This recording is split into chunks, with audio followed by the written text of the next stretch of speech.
Speaking of showgirls in Vegas and over the top, so I'm a founding member of the Brad Christensen fan club, and so I subscribe to the newsletter, and it's kind of like Tiger Beat for the SSAB set. And so I saw today in the weekly newsletter that today's Brad's birthday. Happy birthday, buddy. Happy birthday. Thanks, Eric. Thanks for getting that out of the way right now. That's a good time to do it. I was worried that this word would get out and you guys would try and celebrate me closing in on 43. So here it is. Happy birthday. Hey, thanks for choosing to spend your day with us, man. I wouldn't have it any other way. You know, as little kids, we dream of these fantastic birthday parties, and this never made my list. But now, I'm gonna say, get a life, Brad.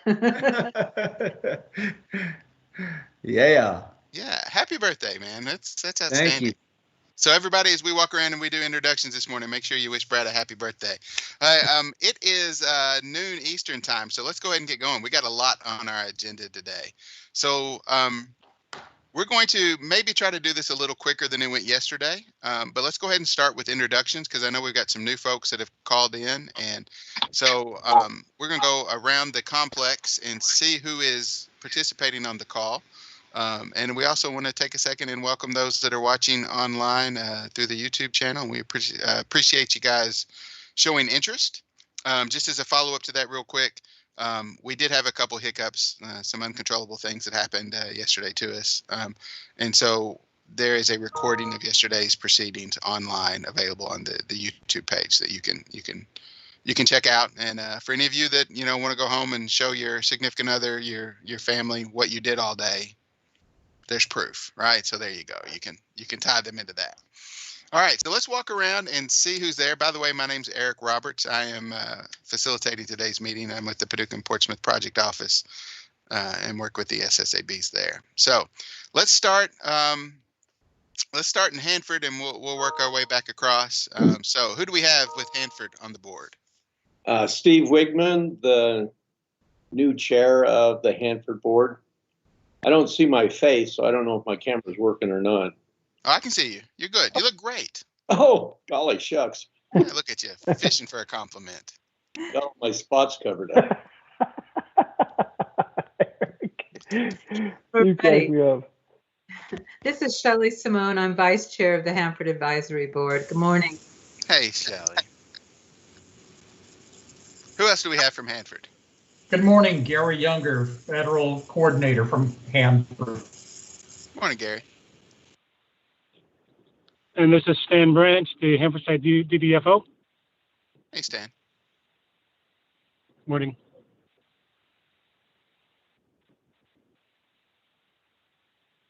Anyone else from Hanford? All right. Let's see. Let's go Idaho with the birthday boy himself, Brad Christensen. You got it, buddy. This is Brad Christensen with the ICP Cab here in Boise, turning 40. Let's see, what am I? I just turned 42, so I'm working on my 43rd year. Right? This is midlife. Here I am. I got a tea time scheduled for about a half hour after this meeting ends, so no pushing it long. I noted. Okay. All right. Yeah. Anyone else from Idaho with us?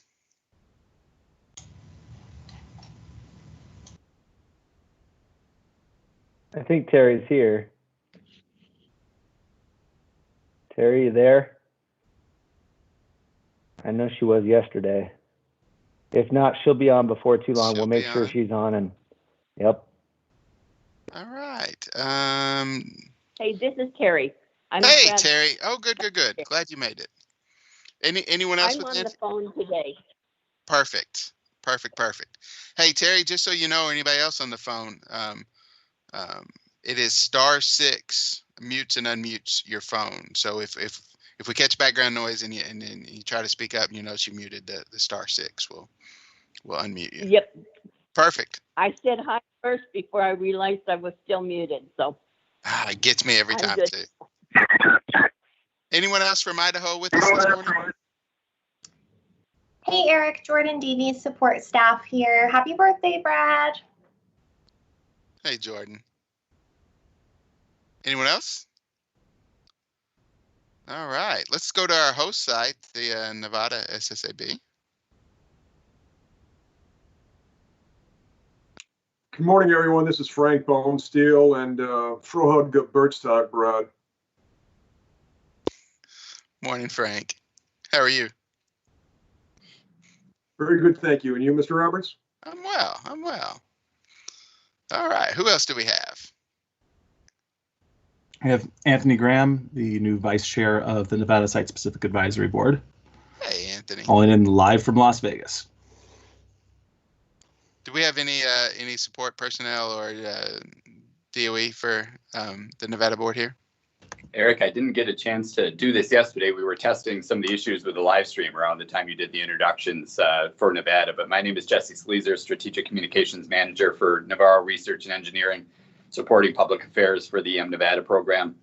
We've got a great team of folks on from Navarro who have been helping behind the scenes to make the meeting run smoothly. Just want to recognize them for a second. We have Kevin Knapp, Patty Neese, Bernie Bailey, Aria Rosenberg, and last but not least, the heart of our NSAB, Barb Almer, and I'll give her a chance to introduce herself. She makes our SSAB run really smoothly day after day, and we appreciate her so much. Good morning, all. I'm Barbara Ulmer, and I'm the NSAB administrator. Good morning, and happy birthday, Brad. Anybody else with the Nevada site? Hey, for those of you guys that aren't aware, Jesse and his team did remarkable things yesterday. Some really unexpected and freak things took place, and especially when you were looking at launching a live meeting like this, and you're kind of at the whims of outside resources, and they battled some challenges yesterday, and I'm greatly appreciative for their effort, and they continue to smile and work through it and met those challenges head on, and they have been fantastic. So thankful for them. Thank you, Eric. Appreciate it. All right, Northern New Mexico. Good morning or good afternoon, depending on where you are.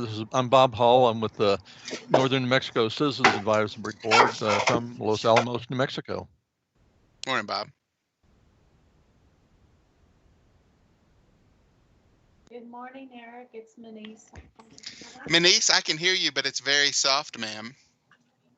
And Bridget Maestas. Oh, hi, Bridget. How are you? Good morning. Good morning.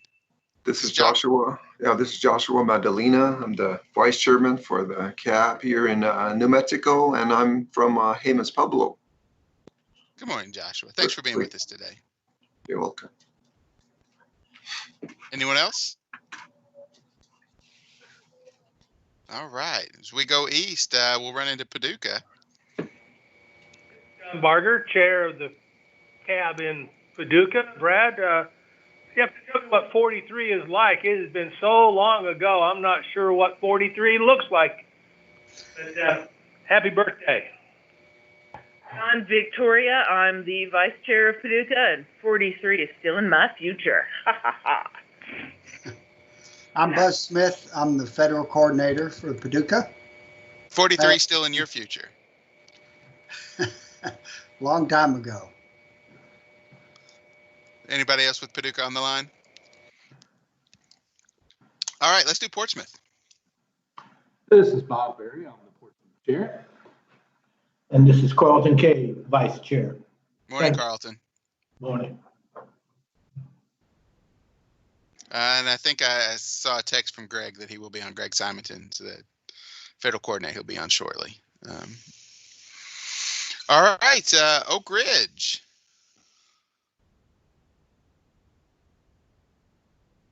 Hey, Eric, this is Shelly. I and Sarah are on for staff, and I think Leon Shields is here, but he may be having some difficulties. Our chair, Michelle Lohman, will be here in about 45 minutes. Okay, perfect. I understand. Leon, I hope you're there, and I hope you get to the spot where we can hear your voice, sir. Thanks for being with us. Thank you, Eric. Just trying to get logged in here correctly. Oh, perfect. And look at that. That deep resonance. Love it. All right. So what about Savannah River? Or was there, I'm sorry, real quick, was there anybody else from Oak Ridge that I missed? All right. And Savannah River. Hey everybody, Greg Murray, looking forward to another good day. And we've got several people, I think, on for Savannah River Day, including Jim Gill. Jim, you there? Yeah, I'm here. We finally got our little microphone issues resolved after arguing with Microsoft as usual. For those of you who don't know this part of South Carolina, if you've seen the Masters tournament or the Harbortown tournament that took place this past weekend, you get an idea of the gorgeous weather that we have here. Yeah. Hey, thanks for rubbing that in, Jim. I appreciate that. Who else do we have from Savannah River? Hey, this is Delisa, the federal coordinator. Glad to be here, and happy birthday, Brad. And I don't want to talk about 43, so. Good morning, Delisa. Anyone else? Yeah, this is Amy Boyette, DDFO. I'm on today too, thanks. Hey, Amy. And James Tanner, contractor support. And I want to throw out a quick congratulations to Bridget from Northern New Mexico. We work for the same company, and she got a kudo, a company-wide kudo, a big award that is awarded cross-company, and she won in part for her efforts with Northern New Mexico CAB. So congratulations to Bridget. Oh, awesome. Hey, thanks for doing that, Brad, and congratulations to Bridget. All right, let's talk about folks coming from Washington, D.C. and representing headquarters. Who do we have online?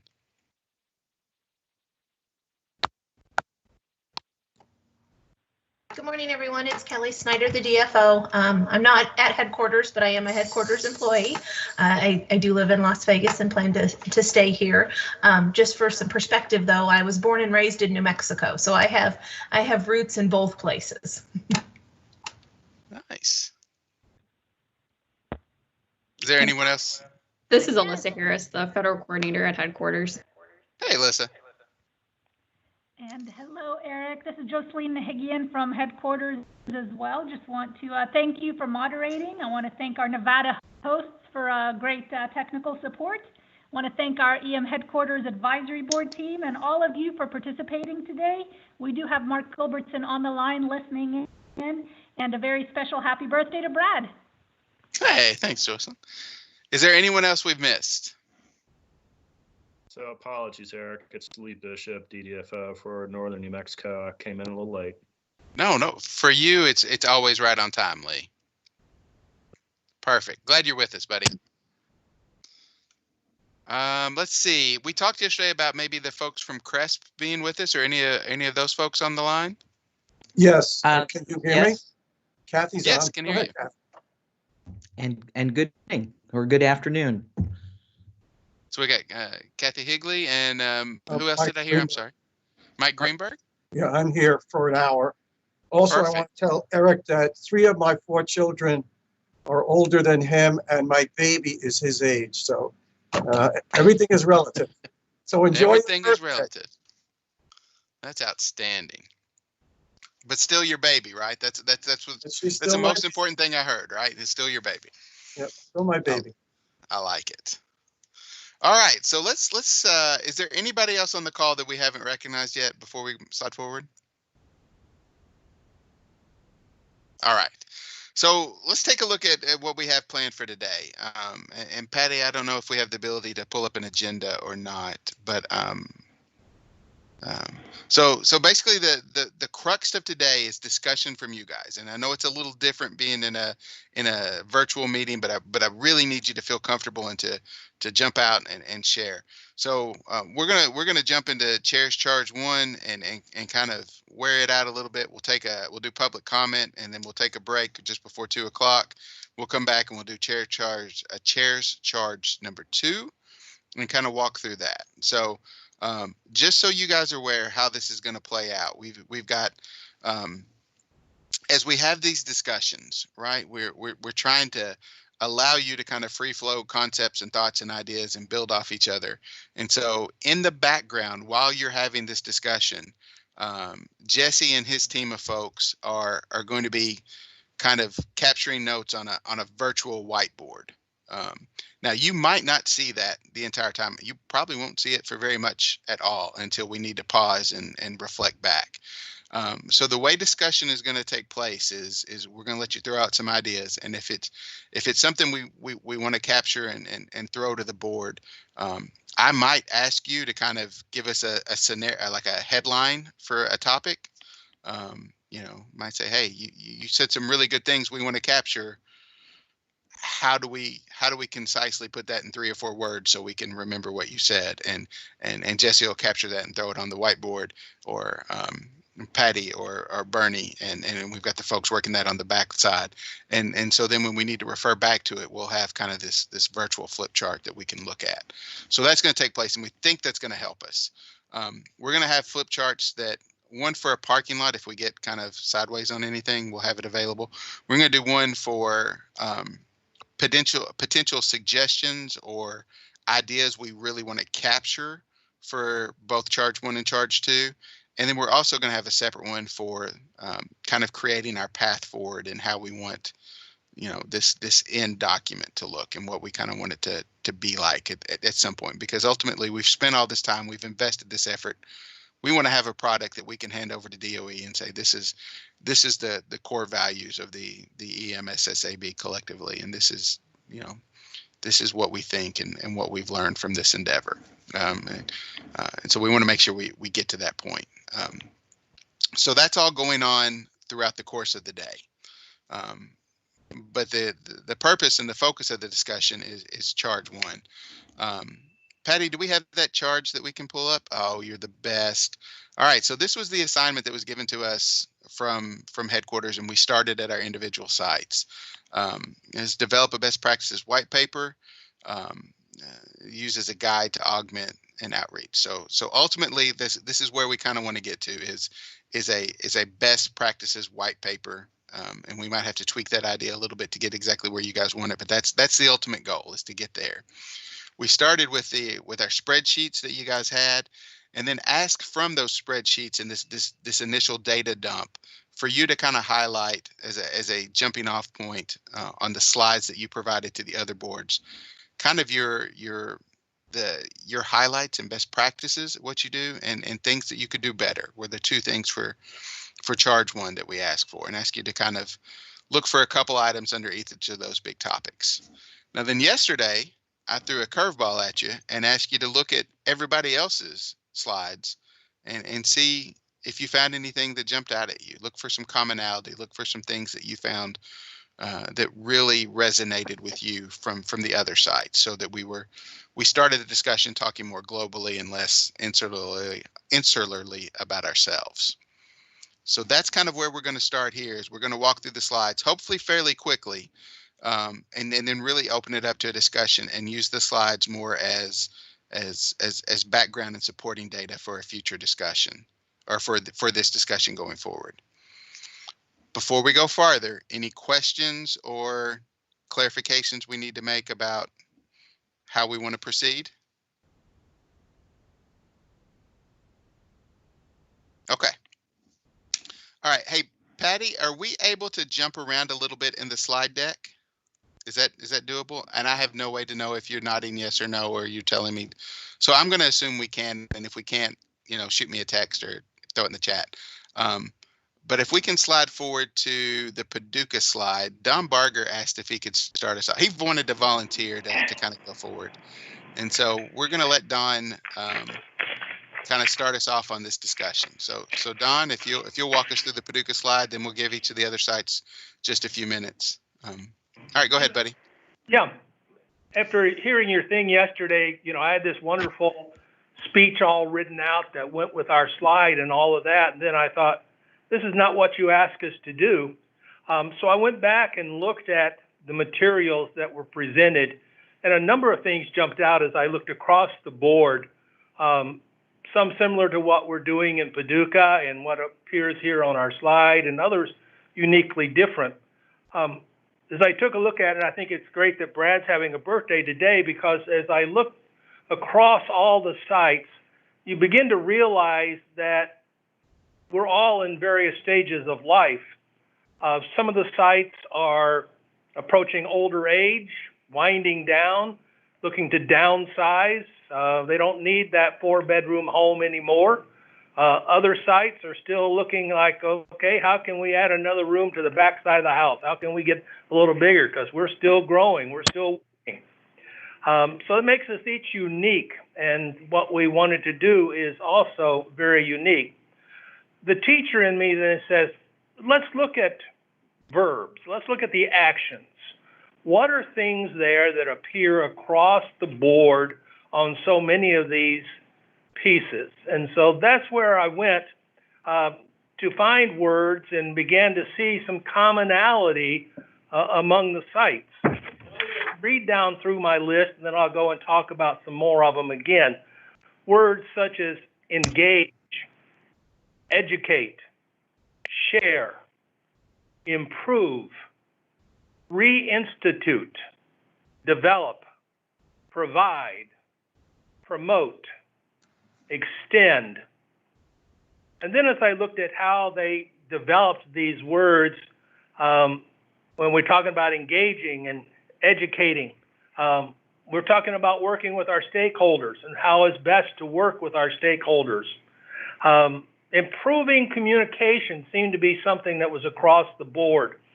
Communication in so many different formats, from reinstituting a newsletter that used to be done that's no longer being done, to just getting word out, and the best way to do that. Providing with that was a location for information, a central location. Where can people go to get information? And then as far as promoting, how do we brag about what we do without sounding like we're bragging? I think too many of us, not too many, maybe most of us, were raised, we don't brag about ourselves. We go about our jobs on a day-to-day basis. We feel good when we're successful, but we've been raised not to brag. And I think as we look at the various timelines and the things that are happening with our sites, we got to feel a little more comfortable about sharing with others, our public, our stakeholders.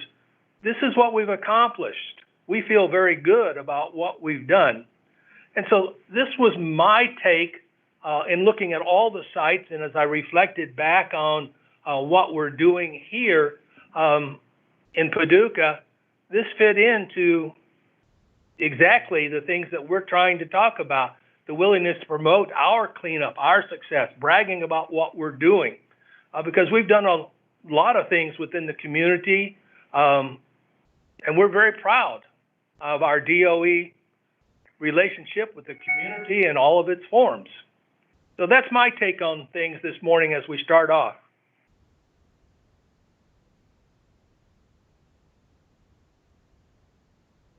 You're muted, Eric.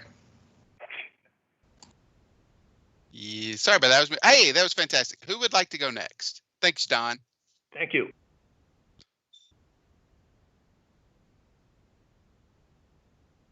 All right, I'm gonna call on somebody. That's okay. All right, let's go to who's next on the list. Savannah River's right below Paducah. Let's do Savannah River. Hey, Eric, Jim will be taking the lead on this one today. Jim? Hey, yeah, fantastic. I'm here. So you know I'm the acting vice chair since we have not been able to have a meeting and do the formalities. But a little bit of background here. This is the Excel spreadsheet template that the board was able to work on in January. The material is a distillation of about 50 different activities relating to outreach.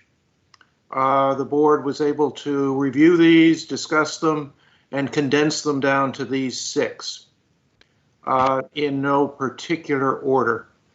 There was the new templates that came out were too late for us to actually have a constituted board. So we were not able to address the improvement or opportunities for improvement section that was asked for. That's basically it. You can read all of this, but it's really dealing with outreach and relationships to the public, particularly in the area of tours, meetings, and presentations. And that's basically where we're at. We're able to, once we have the board reconstituted and sufficient number of members, can proceed further with this. Hey, thanks, Jim. And I know you guys have a tough situation right now for you guys, and we appreciate that, and we understand. And especially in light of the fact that, you know, kind of last minute we changed direction on what we were looking for on this. So are you comfortable, and I'm not speaking for the board, but for you, Jim, and you, Greg, if you were identifying what the SRS outreach program does really well, what are some of the highlights? And this is a great list, but are there an item or two you would say they do that are truly exemplary? Yeah, let me try and answer that. My experience, and it's talk to my experience and not as an official of the board, that the public tours are probably the most powerful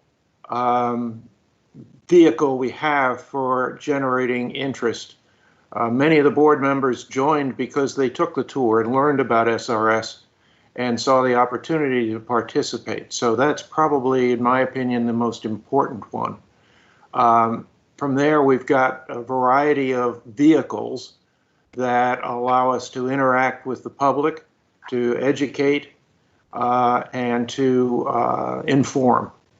We've tried a few things here and there, and in fact, the SRNS just produced a guided tour video, which is superb.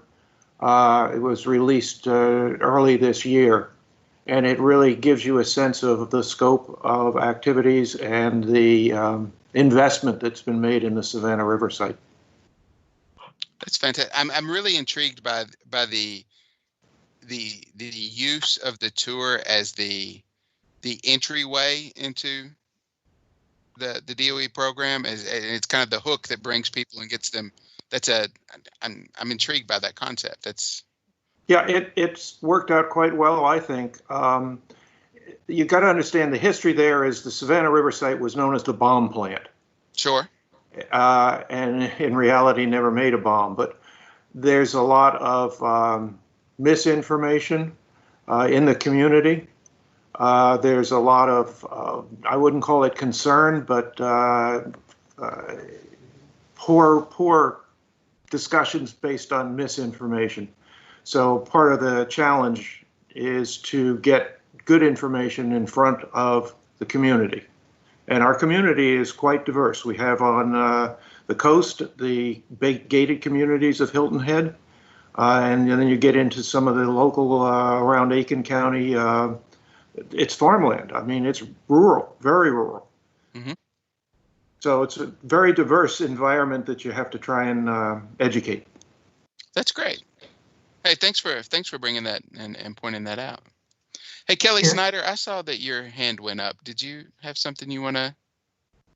That's exactly what I was going to ask, is what you asked, kind of, if they had any best practices or, just their general thoughts on how they thought it was going. Are you trying to do my job, Kelly Snyder? Oh, yeah. Oh, never. I'm just kidding. I'm kidding. It's a great question. Hey, Greg, what do you want to add to that? Yeah, if possible, I wanted to add a little bit more to it. We really struggled with pulling this off even when we had our full board, because there were a lot of definitional issues. What is outreach? Quite frankly, is it a one-way treatment or is it a two-way treatment? And then just even in identifying best practices. I would be interested in learning how the other boards identified a best practice. Is a best practice one that reaches the most people? Is a best practice one that reaches the most people at the best cost, or in terms of a person per cost, metric?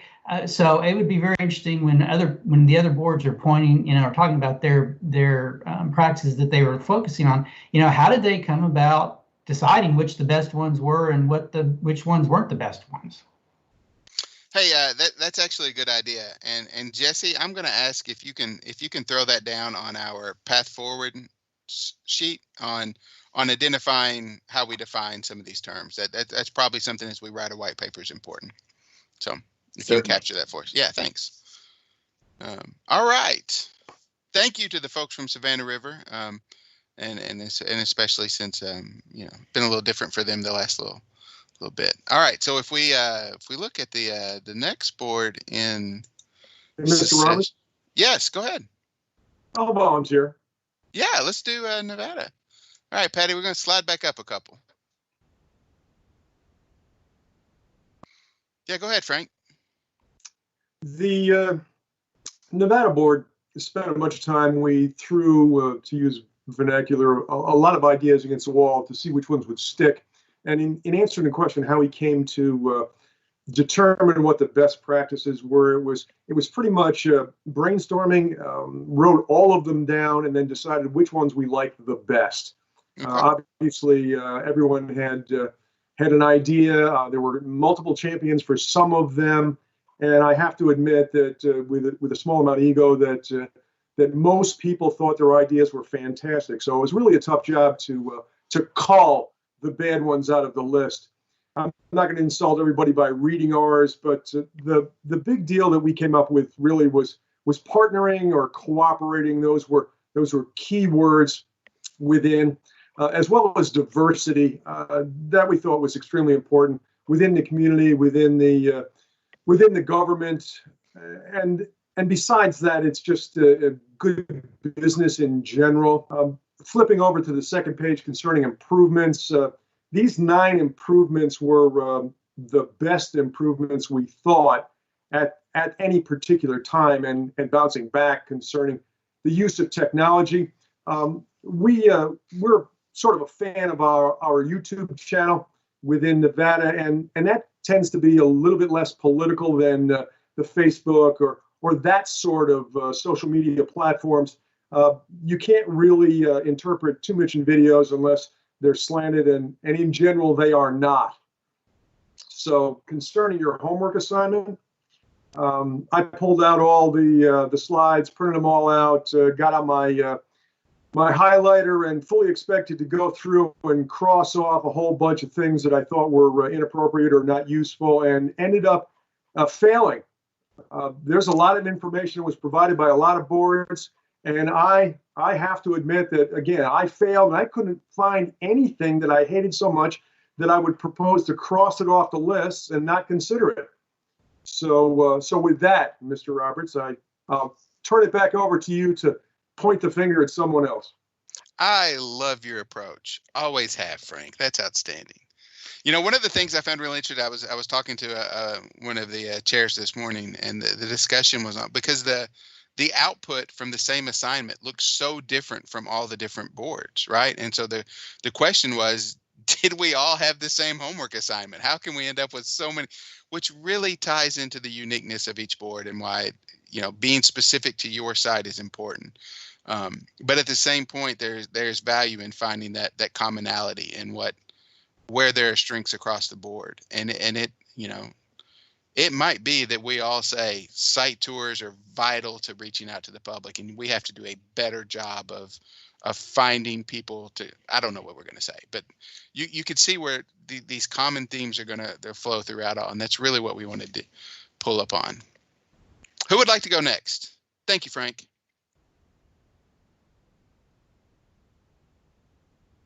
Saw a hand go up. Tony? Oh, I'm sorry. Yeah, go ahead, Tony. Yeah. All So right, just to double in on the importance of site tours, particularly with our site in Nevada. Our site is particularly prone to conspiracy theories and getting a lot of mistrust. I work with college students, and a lot of them don't believe that 1,000 nuclear devices were detonated just 70 miles away. They put that next to the aliens and to the Area 51 conspiracies. So, like those open tours, those open means of communication are particularly important. And I noticed that constant theme across everyone's suggestions is to keep that communication flowing, and even in the absence of new or groundbreaking information, to continually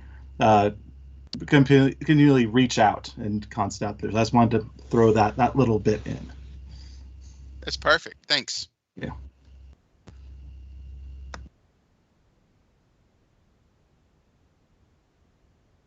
All right, Hanford is next in the alphabetical, or at least in the order. It's slide 4. So let's go to Hanford. Steve, don't you talk us through?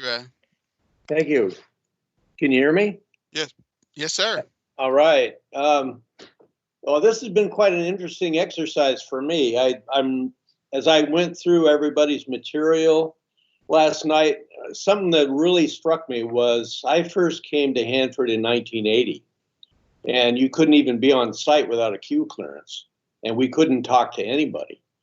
As I looked through everybody's material, what I discovered a couple things. One is probably in particular, we have come a long way from where we were when we first started deciding that the public had a need to be involved. I think that every board is producing good advice to DOE, and DOE is out there and communicating. At Hanford, we have 3 agencies that our board works with. We work with the Department of Energy, the Department of Ecology for the state, and the Environmental Protection Agency. And through the mass of those groups, there's a huge amount of opportunity for public involvement. In fact, at times we have felt that we were saturating the public. And that kind of brings me to a little bit of a concern that right now the public is involved mostly, and I represent the public, so I talk to a lot of people. They're mostly concerned about just getting back to some sense of normalness. And the opportunities they have to participate are bountiful. There's just a lot of opportunities to participate. What I began to feel was I wouldn't make a whole lot of huge changes right now, because every site is well represented. The Department of Energy is out there and talking to people, talking to the tribes, talking to government groups, talking to environmental groups. And at Hanford, we have a lot of opportunity to interact with our agencies. We've gone forward with our meetings in a virtual way, and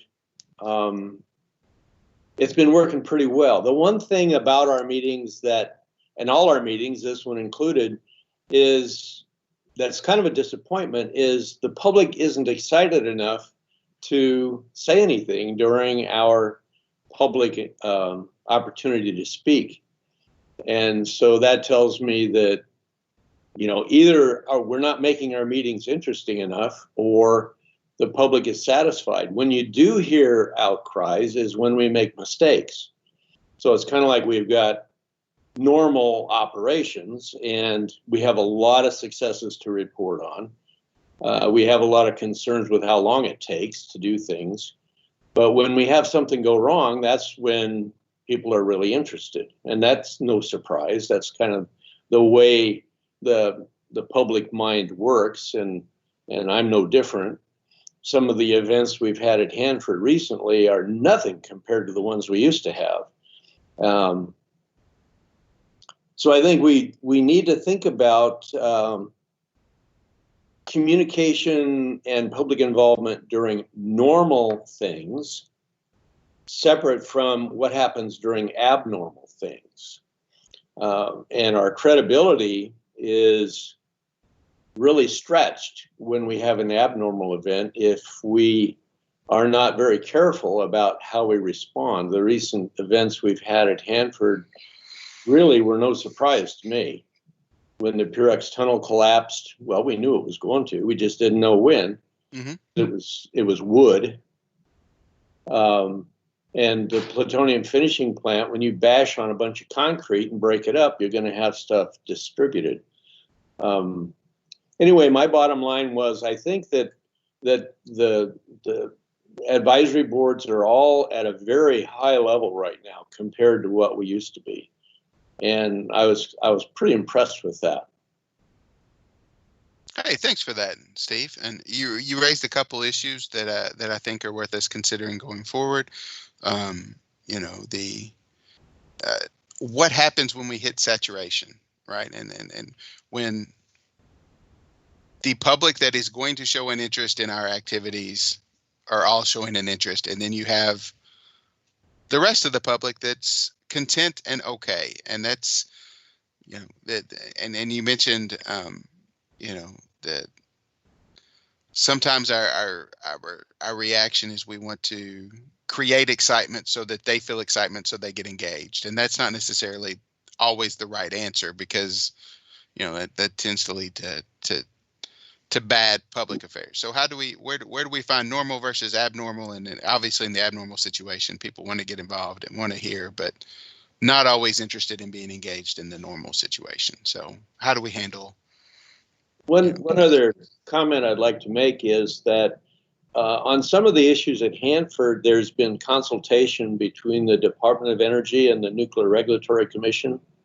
And I was very impressed at the public interactions that occurred during particularly a recent waste incidental to reprocessing consideration, where DOE and the NRC held joint public meetings. And it gave a lot of credibility to DOE's thinking when the NRC was in fact overseeing it, because we've always had an issue of DOE self-regulating. And I came from a background of highly regulated utility business, and I was always a little surprised that the Department of Energy could regulate itself. So I'm intrigued by the Nuclear Regulatory Commission becoming involved with some of our more important decisions. Interesting. All right. Let's see. Who wants to go next? This is Shelley. May I speak also on Hanford, or sure? How do you want to handle that? Yeah, go ahead, Shelley. Go ahead. May I? Thank you. I guess I want to tag team on to Steve, because we have a huge board and we've just gained 6 more seats. So the diversity is tremendous, and our public involvement committee put together our Excel sheet for our site.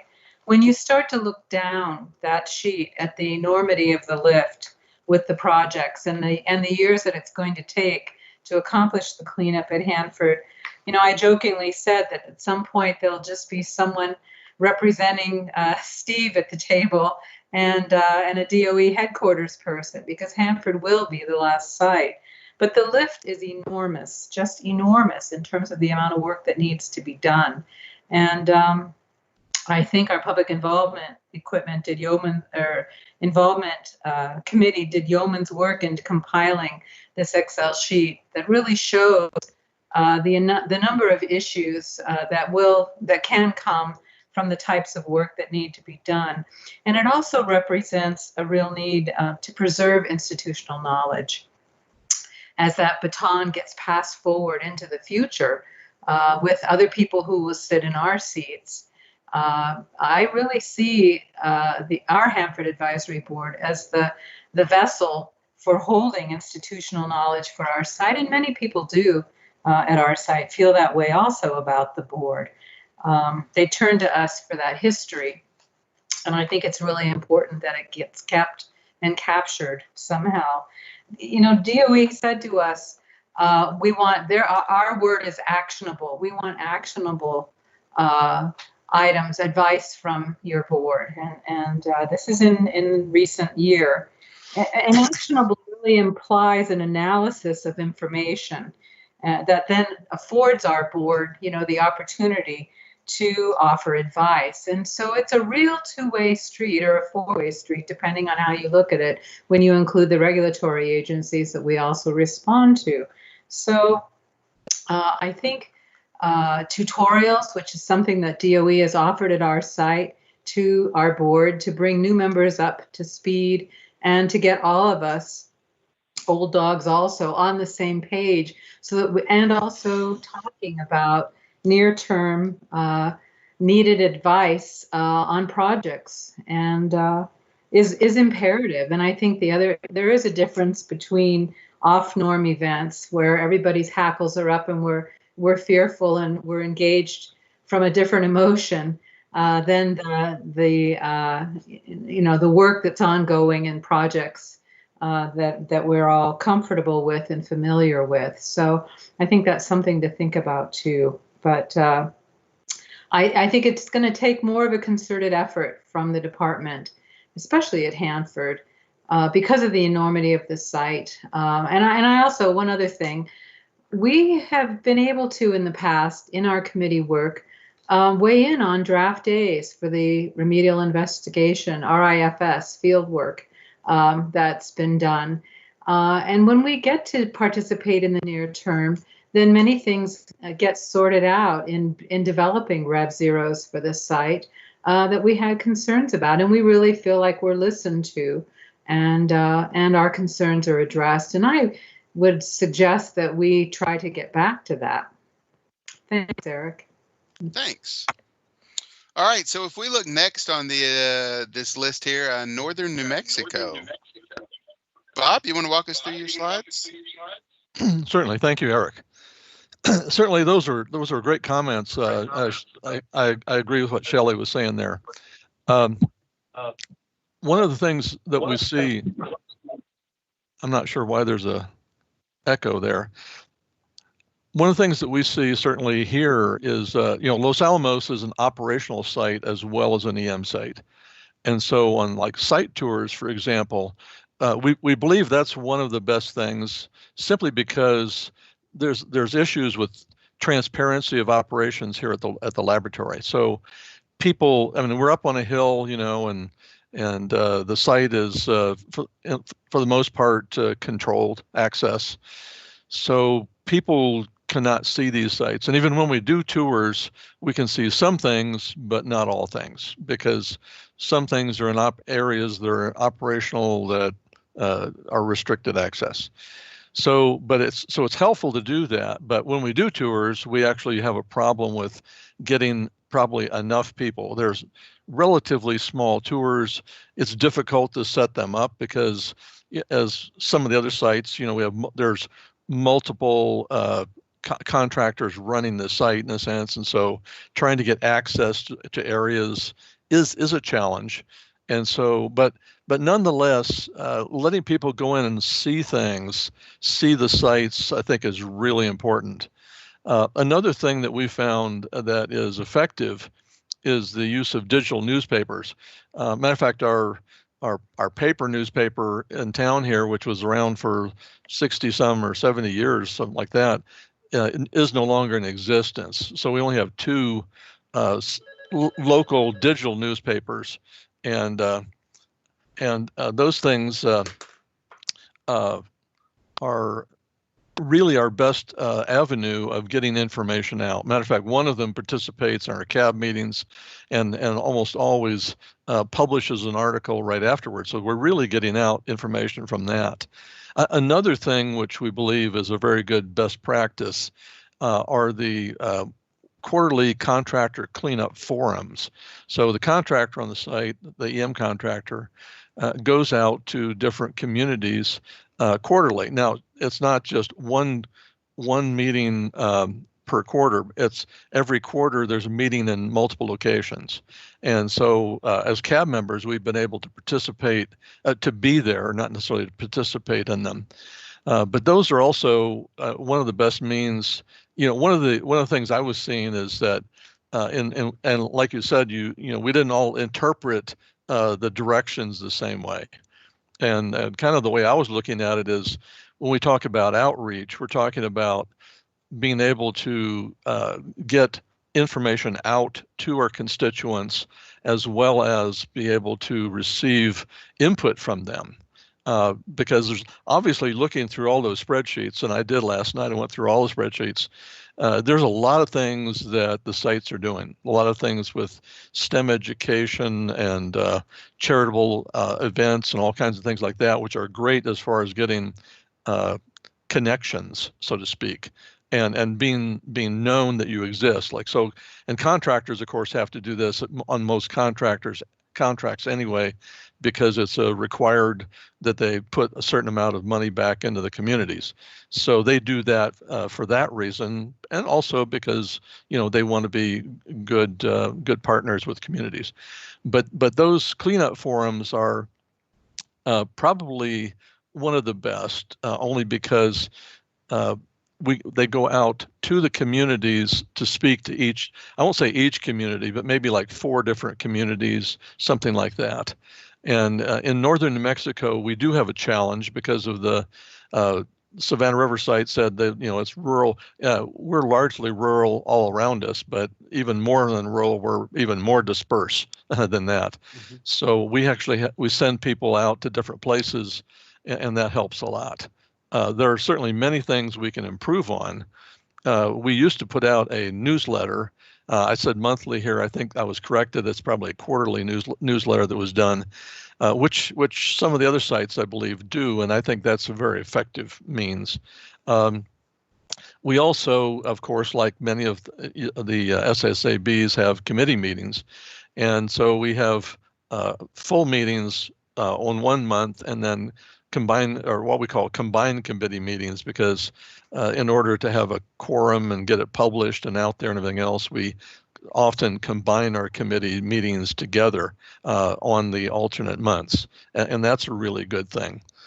One thing I think that certainly going forward that would be good is this, to allow the use of hybrid virtual in-person meeting formats, because of the fact, and other sites probably experience this too, is that there are some of their members are quite a ways away, have to drive 2 or more hours to get to the meeting, and as a consequence, sometimes can't make it because of other commitments.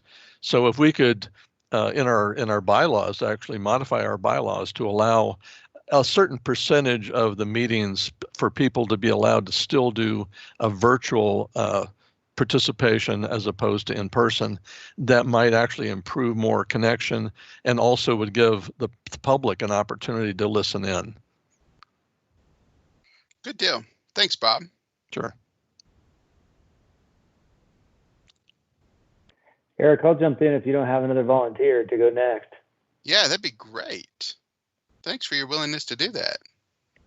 You bet. Let me see. I'm going to do a little experiment here. We're going to see if it actually works. All right. This is Patty, it's the Idaho board, by the way. All right, let's see the experiment. Okay, we'll see if this works. It better involve candles and cupcakes, is all I'm saying. Okay, so can you guys see this cartoon here? It might be hard to see. Can you see it? Oh, okay, there it is. There it is. Maybe if it's on my camera. Do you want to? Can you read what's in the on the chart there? Yeah. I was hoping it would work better, but this is a cartoon that I actually used in a guest column that I wrote here a little while ago in our EM newsletter, in our CAB newsletter. And it's 2 guys in business suits at the office, and one has like a chart here, and he's pointing out they're outside the conference room, and the chart says, "This week's meeting features free coffee, free snacks, eye-popping charts, exciting videos, free idea pads." Basically trying to get people enthusiastic, and that's what the caption says. "I see you're still trying to get the staff enthused over the weekly meetings."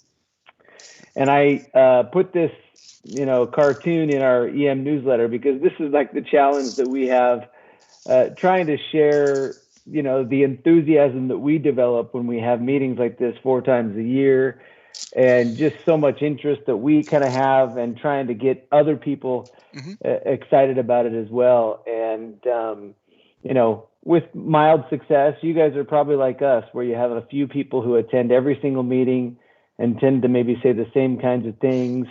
And every once in a while you get maybe some new visitors, and they pay attention for a little while. One time I invited my parents to come to a CAB meeting, and they made it about 40 minutes before they pulled the plug and said, "All right, there's too many acronyms, and we're gonna head somewhere else." So obviously we find this subject matter fascinating, and there are ways that it can become fascinating. And you guys have all, the later you go in kind of this order here, the less you can say that's novel, because I think we're all seeing the same kinds of things. The experiences that bring to life what we are wanting to get public outreach and engagement about are videos and animations, and diagrams is one thing that we've done and seen a lot of, like specifically the way that IWTU, this treatment building for the 900,000 gallons of sodium bearing waste we have out on the site, just when you look at the diagram and the steam reforming process, and the engineer deep inside of all of us. Do all of us have an engineer deep inside of us? I don't know if we do, but if we do, then that engineer looks at that diagram and thinks, wow, this is so cool, and more than that, obviously, is actually being out there on site and seeing some of the things in person. So just like you guys have said, the more tours that we can get out there and see people, and you've had some really good insights in terms of like an overall tour, video tour. I think somebody mentioned that was a really good idea. A lot of you have mentioned social media, and social media is another way that we can get a lot more engagement out of people. Admittedly, I think we've had somewhat limited success, but I think maybe the time is still yet to come for when people would engage on something like this. But one note that I thought I would make is that, anytime we have milestones, I think it's really important to try and engage people around those specific milestones. And we've had a ton of these. I think you guys are aware, we finished the packaging at RWMC and AMWTP, our different sites out there. And so when we have events like that, we can actually say, okay, we've closed the chapter on this portion of this this cleanup effort. And that's always fun, because then we can get people to actually identify and understand the things that are happening out there and how it applies to them and affects them. But the one note that I might just add that no one else has touched on yet is that I'd be really interested in somehow collaborating to be able to share, cross sites, the activities that might affect more than one of us. And a perfect example of this for us is the super compactor that we have operated at AMWTP for something like 10 years. And I almost feel like this is kind of like the hallmark, and not a good one, of my experience on the cab, is that, we kind of, I think, approached the idea way too late of trying to use our super compactor and our staff and our resources and the billions of dollars that have been invested for this equipment to process stuff out of Hanford, where, as Shelley and I'm sorry, the other gentleman Steve have already mentioned, Steve, are going to be around a long, long time. We thought, well, why wouldn't we try and leverage some of this experience and equipment that we have here at our site? And it would have been great to know ahead of time and understand how the two of us might work together and get way ahead on that, because by the time we started talking about a continuing mission for that super compactor, which again is one of these, when you actually look at the physics behind what happens with the super compactor, it is fascinating. We started to look at the continuing mission way too late. And then as a result, it's mothballed, so things, we spent whatever it is, billions of dollars, $1.5 billion, creating it and training people. And then, once it's completed its mission, it's sitting there, it has to be disassembled, and it becomes part of the waste stream too. So anyways, those are the items, and great to hear from everybody's insights. And there are certainly a lot of commonalities here, and all of us have the same objective, like my cartoon that maybe I'll find a way to send all of you, that says, I see you're still trying to get the staff enthused about our weekly meetings. We're trying to get the public enthused about our quarterly meetings, and appreciate all of your insight on how we can help do that, and look forward to hearing what the rest of the sites had to say. Awesome. Thanks, Brad. Hey, I see Shell Lohman has snuck in. Hey, Shell. Would you like to walk us through the Oak Ridge slides and any commonality you see between them and some of the other boards, or maybe what jumped out at you? Yeah, so I candidly just hopped on 3 minutes ago but I can definitely speak to our slides. So, something we've seen great success with over the last year in particular has been our social media outreach and participation, not only for more recruitment, more effective recruitment efforts, but also just for getting more information out about the mission, around the progress, and getting more folks to participate in some of the dialogue, particularly the events we've had recently around some of the big successes. And then the use of video for project updates and education. Certainly, I think the public responds more effectively to that versus words on the page. It's not just folks in Oak Ridge, it's the world at large that really responds better. It's more engaging. And then just making sure that we're having those regular conversations and having those leaders in to really get input from the community. And the budget workshop is a really big one. That education to the stakeholders, the schools, the local orgs, the community groups can be really critical in how the community champions our work and efforts. Relative to the improvement opportunities, how do we continue to reach more of the community and engage in more discussion? Lots of folks I know would probably show up to our meetings if we were doing more, I guess, to get the word out about those conversations, or going to where they are, meeting them where they are versus asking them to come to us. And then central location for the ongoing coverage of our major projects, DOE and other. And then just a timeline, right, of the local projects and schedule that we can provide out regularly. Perfect. Thanks, ma'am. Glad you were able to sneak in today. I'm glad you're here. Thanks. All right. Hey, Bob, are you with us? Let's walk through Portsmouth and what you guys are looking and thinking about.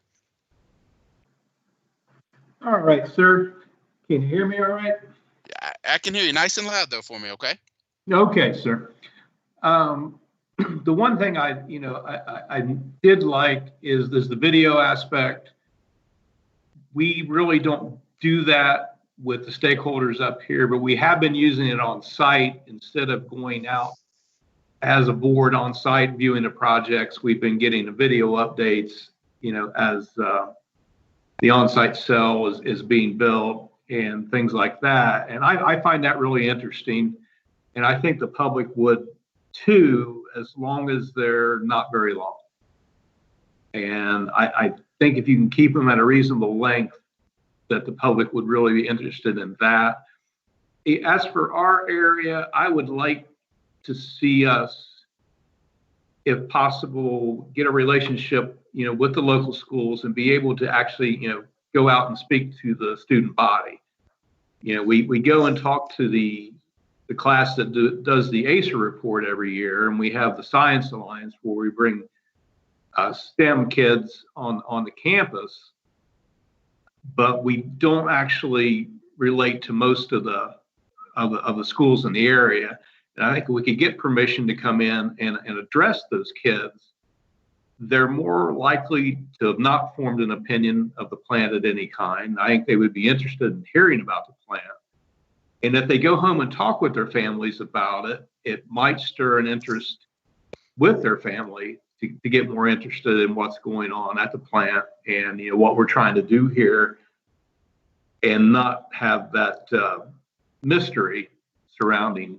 A lot of people just don't understand what this is about. That's basically about all I have, sir. Awesome. Thank you, sir.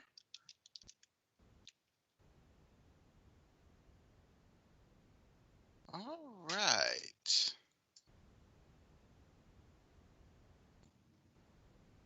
Eric, this is Kelly. Kelly, go ahead, jump in. Yeah.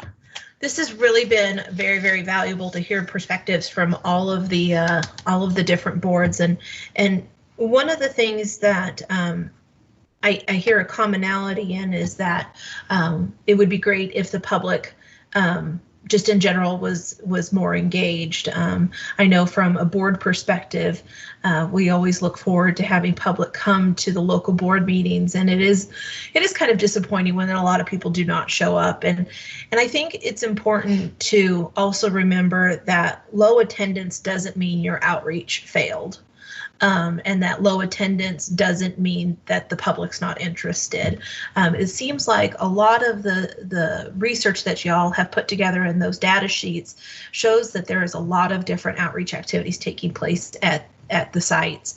And one of the hardest things to do from a communication practitioner's point of view, which my background is in communications, is to really evaluate outreach. Is communication working? Is outreach working?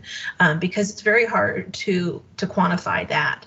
And so I want to make sure that I understand what the boards are saying here. It sounds like the majority of the boards are happy with the outreach that's being done, but think that additional outreach could always be a positive thing, and to get creative in how y'all want to do that and how you want to make recommendations to DOE for diversifying how the outreach is done. I didn't want to put CRESP on the spot, but I know we have some subject matter experts here with us today, and if they had any kind of words of wisdom for how the boards could maybe consider evaluating if the outreach is working or not, something that is an easy way to approach that.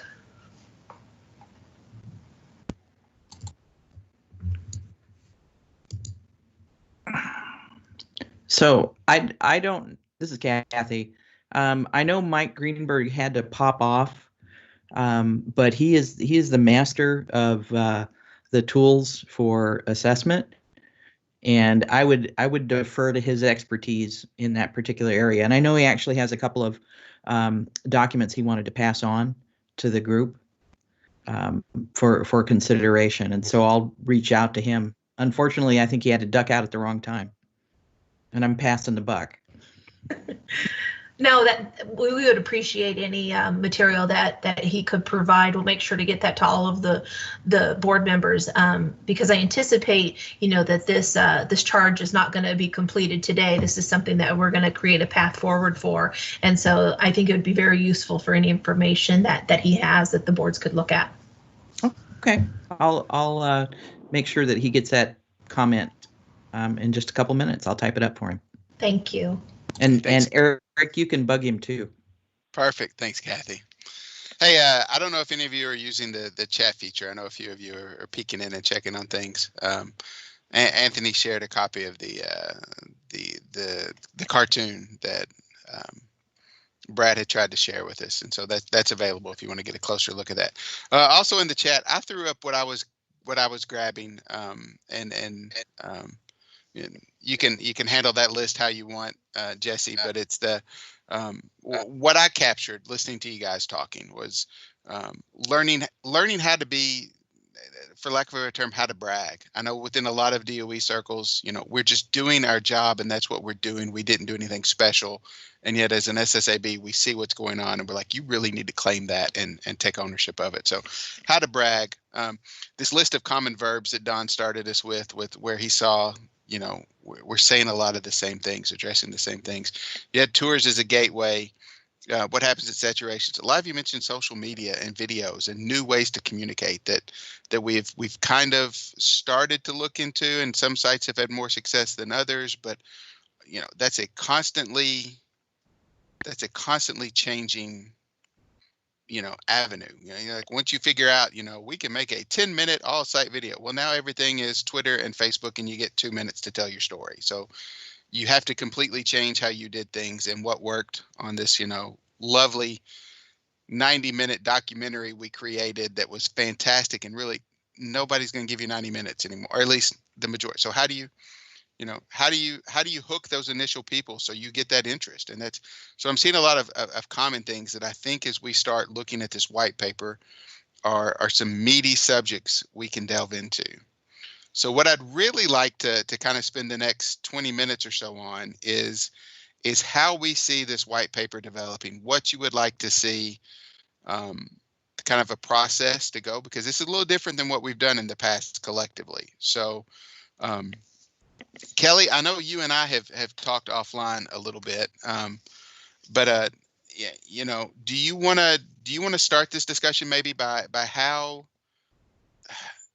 you envisioned this white paper playing out? Would you rather I kind of speak to that? What's your preference?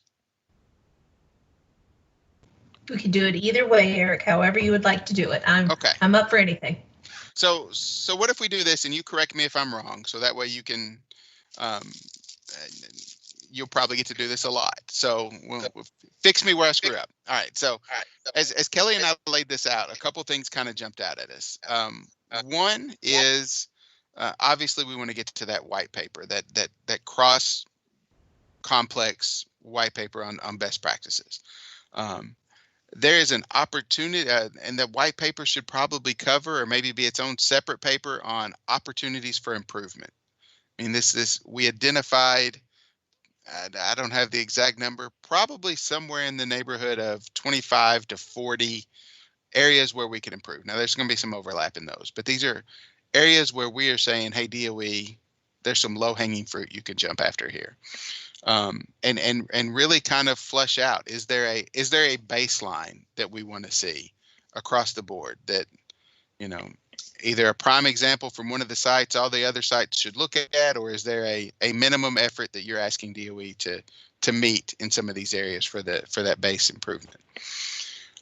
Two, there's also the site-specific recs. There is no reason you can't take this work you've done here, if you haven't already done so, and create a recommendation at your local site, right? And this is Paducah talking to the Paducah DOE folks. We went through this exercise, and this is what we saw.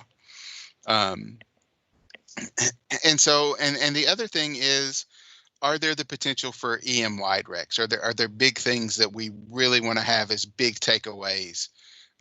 Shelley, you've been with us for a while. You know that there have been kind of core value pieces of advice that all the chairs have backed and got behind, that, we need to see, whatever it is, more engagement in social media and videos, and there needs to be, experts looking into this and bringing or however we want that to go. But that's kind of how we played it out. Other piece that we want to make sure we hang on to in this that Kelly really emphasized, she wanted me to pass along, is, man, the work you guys did on your spreadsheets and that data is really valuable. And we don't want to lose that, because sometimes we sneak away from those things and leave them on the table. So when we write these white papers, that might be something that we consider as an appendix or some way to incorporate it so it stays in that institutional knowledge with what we've got, and we've got it to build off of. And then the other thing is, are there additional products that we can creatively bring out of this? Are there fact sheets? Are there other things that, and I want to keep it open on this, but are there other things that we can take what we've created here and use it to blossom into something different and more? So with that, we have about 15-20 minutes to discuss how you want to proceed, how you would like to create a kind of a subgroup to work on this white paper. Are there any specific things you guys want to see, and what kind of timeline we want so we can get it back and, do internal edits, share with the group, be prepared to look at it in the fall to take, make any final twists. So that's where we are right now. Just start racking your brain. Shelley, you got your hand up. What are you thinking? I do. Well, I'm still back to something that Kelly said, which I think she came away with the impression that we are satisfied with the outreach at our different sites. And I would say, no, that's not true for Hanford. It truly is not true. There was a time when we had state of the site meetings, and as was said earlier, that what makes sense is going out to where the public is. And we had regional meetings, and the heads of EPA and ecology and Office of River Protection, Richland Operations. We actually held meetings around the region, meaning Seattle, meaning Portland, Hood River, right there on the Columbia River, and engaged the public. And there were times when there were over 100 people in the room. So there is an interest. I think going to them is imperative, and reaching out to the public that way is imperative. Is it a drag for our fearless leaders on site? You bet it is, because they have a job to do, and their job is much bigger than public involvement. But those ways of engaging were really important, I think, to furthering openness and discussion. I mean, I've been at this so long that I remember the years when people said, oh, just put it in rockets and shoot it into the sun, and we had the raging grannies coming and singing at our public meetings. And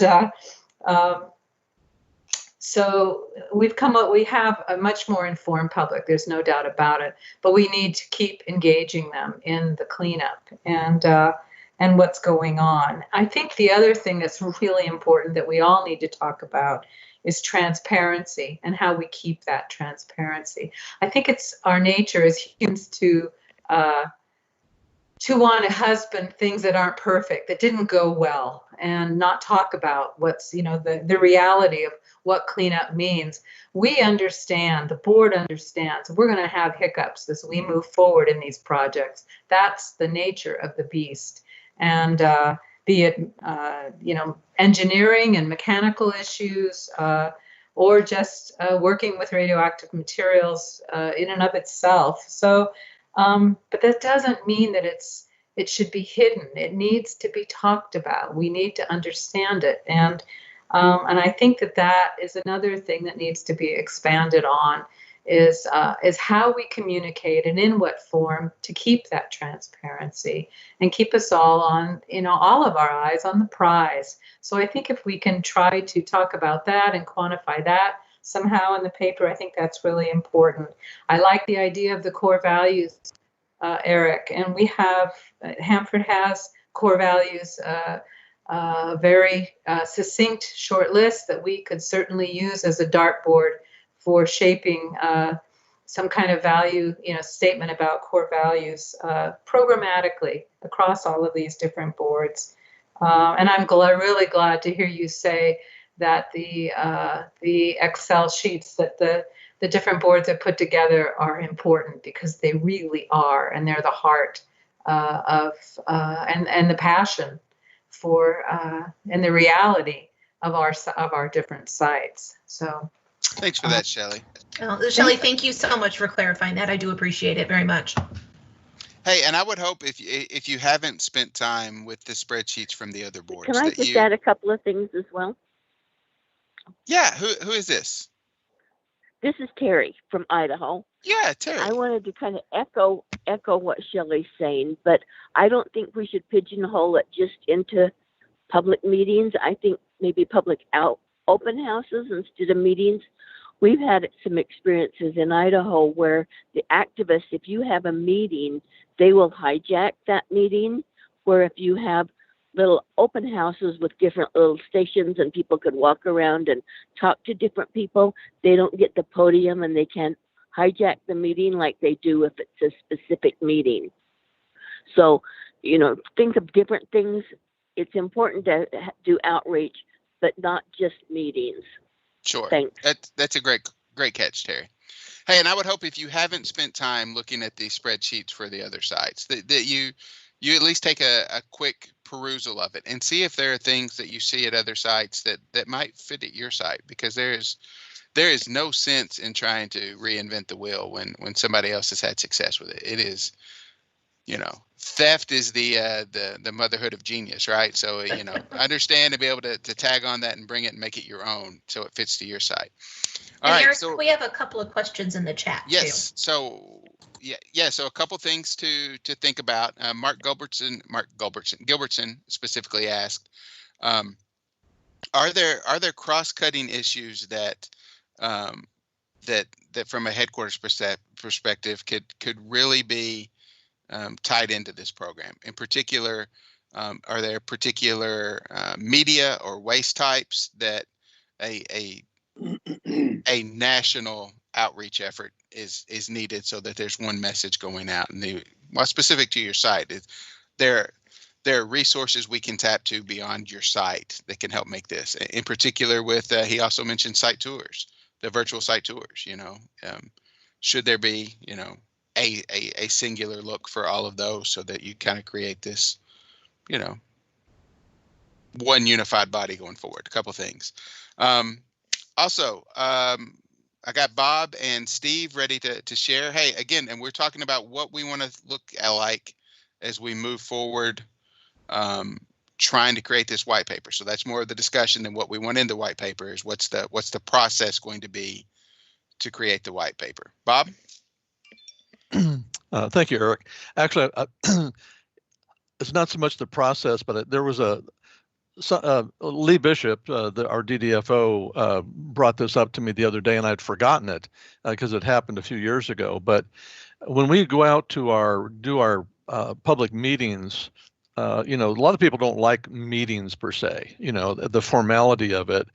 Even coming to a member of the public doesn't even like to speak necessarily in front of a big group. So what we did a few years ago was at the end of the meeting, at the conclusion of the meeting, we actually held like a poster session or a forum so that we had maybe the relevant or the cogent issues displayed on poster boards, and the people could come and talk to those individuals. And so that actually had, perhaps got us more public involvement than just the straight meeting itself. And I think we're planning on trying to reinstitute that once we get back in person. The other thing I wanted to mention is, it's probably obvious to everybody, is that it's not just the transparency so much as the wanting people to trust you or believe you. And it's very difficult to do that in a virtual environment, but person to person, if you can sit there and talk to people directly, you get more connectivity and probably build more trust as a consequence of doing that, particularly one-on-ones. So that's my contribution for now. Thank you. Thanks, Bob. Steve, your hand was up and then it went down. Do you have anything you wanted to, any thoughts on pulling together this white paper? Well, I first wanted to make a comment on the poster session idea. I've experienced a lot of different techniques that we've used over the years, and regional meetings are great. But the one thing that I thought was most effective was when we did poster sessions, where we had the opportunity for people to wander around a big room and look at charts and talk to experts about issues that they're interested in. And I thought it was much more effective than meetings are. Maybe a blend of meeting and poster session would be something we could consider. So without a doubt, my very favorite thing to talk to any of the boards I work with is public outreach and community engagement, because everybody is touched by it and has it. And you can talk groundwater, you can talk waste disposition, and people kind of, you start talking community outreach and public involvement, everybody has a thought. And so the discussions are so great. And I'm very appreciative of that. But I really need some direction from you guys on how we want to proceed on this white paper. And so I can throw out some ideas, but I really need you guys to kind of take some ownership of this. In the past, a lot of times I would ask for volunteers, and a handful of people would stick around, and we would write a draft recommendation either right at the end of the meeting or before, we go to dinner, and circulate it and kind of get it through. This is a little bigger lift, right? So we're talking a handful of people putting in some time to get through to this. So I guess, what if we start with this? Is there anybody who feels really strongly that they want to be part of the team that is pulling together this white paper?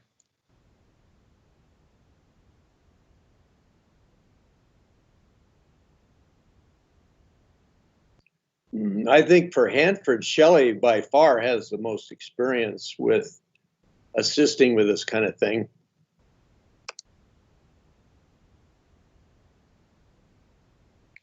Shelley, I'm not sure if you got volunteered or voluntold. Are you interested in? We certainly have a public involvement group that has a heck of a lot of experience and ideas, and I could certainly bring this back to them and see if they'd be willing to help shepherd, but we need to talk about, all of us, what we want to see in it. And what, I agree. And I'm sorry, Shelley. Yeah. So probably just due to time constraints, we're going to have to kind of identify a small group and do some offline meetings to kind of start structuring this out, and then we'll filter it back out. So in my head, as this is playing out, I'm thinking if we can get, 4 or 5 Robert, people. Yes. If you would volunteer me, that way I don't feel guilty. I'll be willing to participate. Hey, Frank, we could not do this without your help. Are you willing to help? Sure, why not? Oh, you're the best. All right, so Jesse, we've got Shelley and Frank on this list, and in my head, we'll get 2 or 3 others, chairs or vice chairs, and we'll schedule some meeting, Kelly, and like kind of get online and kind of scope this out and pull, maybe what am I trying to say? Like a flow chart on how we want this to go, or an outline. Yeah, a straw man. We'll circulate to you, make sure it meets everything, and then once we get kind of the thumbs up from you guys, then we'll put forth the next set of effort is kind of filling out the body of the paper and then kind of circulate it back through you guys again and kind of work it that way. So it's in, deliverable chunks with the idea that, October is our tentative time to come celebrate Brad's belated birthday in Idaho. But by, August sometime, we're circulating a draft so you can look at it, you can talk about it with your boards, we can make viable options, edits. Right. That's my and like thought. Shelley, yeah, and like Shelley had mentioned, she was going to go back to her public involvement committee. If there's members that are not in a leadership role at your boards that would be interested in being involved in this, ad hoc subcommittee, that would be fine too, because obviously we have such amazing data from each site, and they can watch a recording of this meeting to hear what the tone was and the overall input that everybody provided.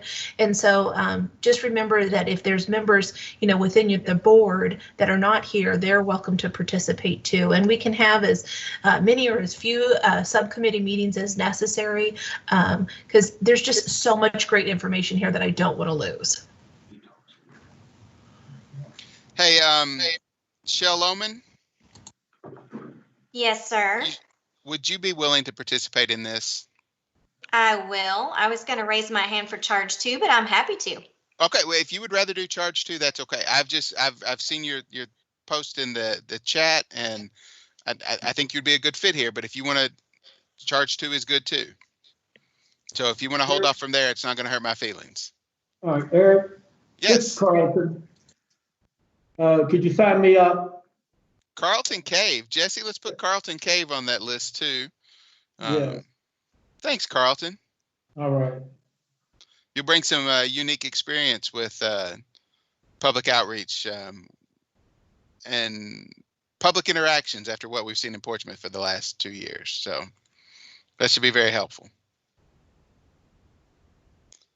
All right, I need at least a couple more just so we can spread out the workload here. Is there anyone else willing to help with this? I've got Carlton, Frank, Shelley.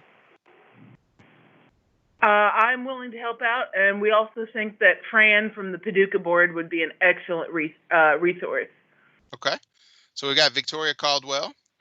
And I'm volunteering Fran. She's not here. She can say no, but I think she'd be excellent.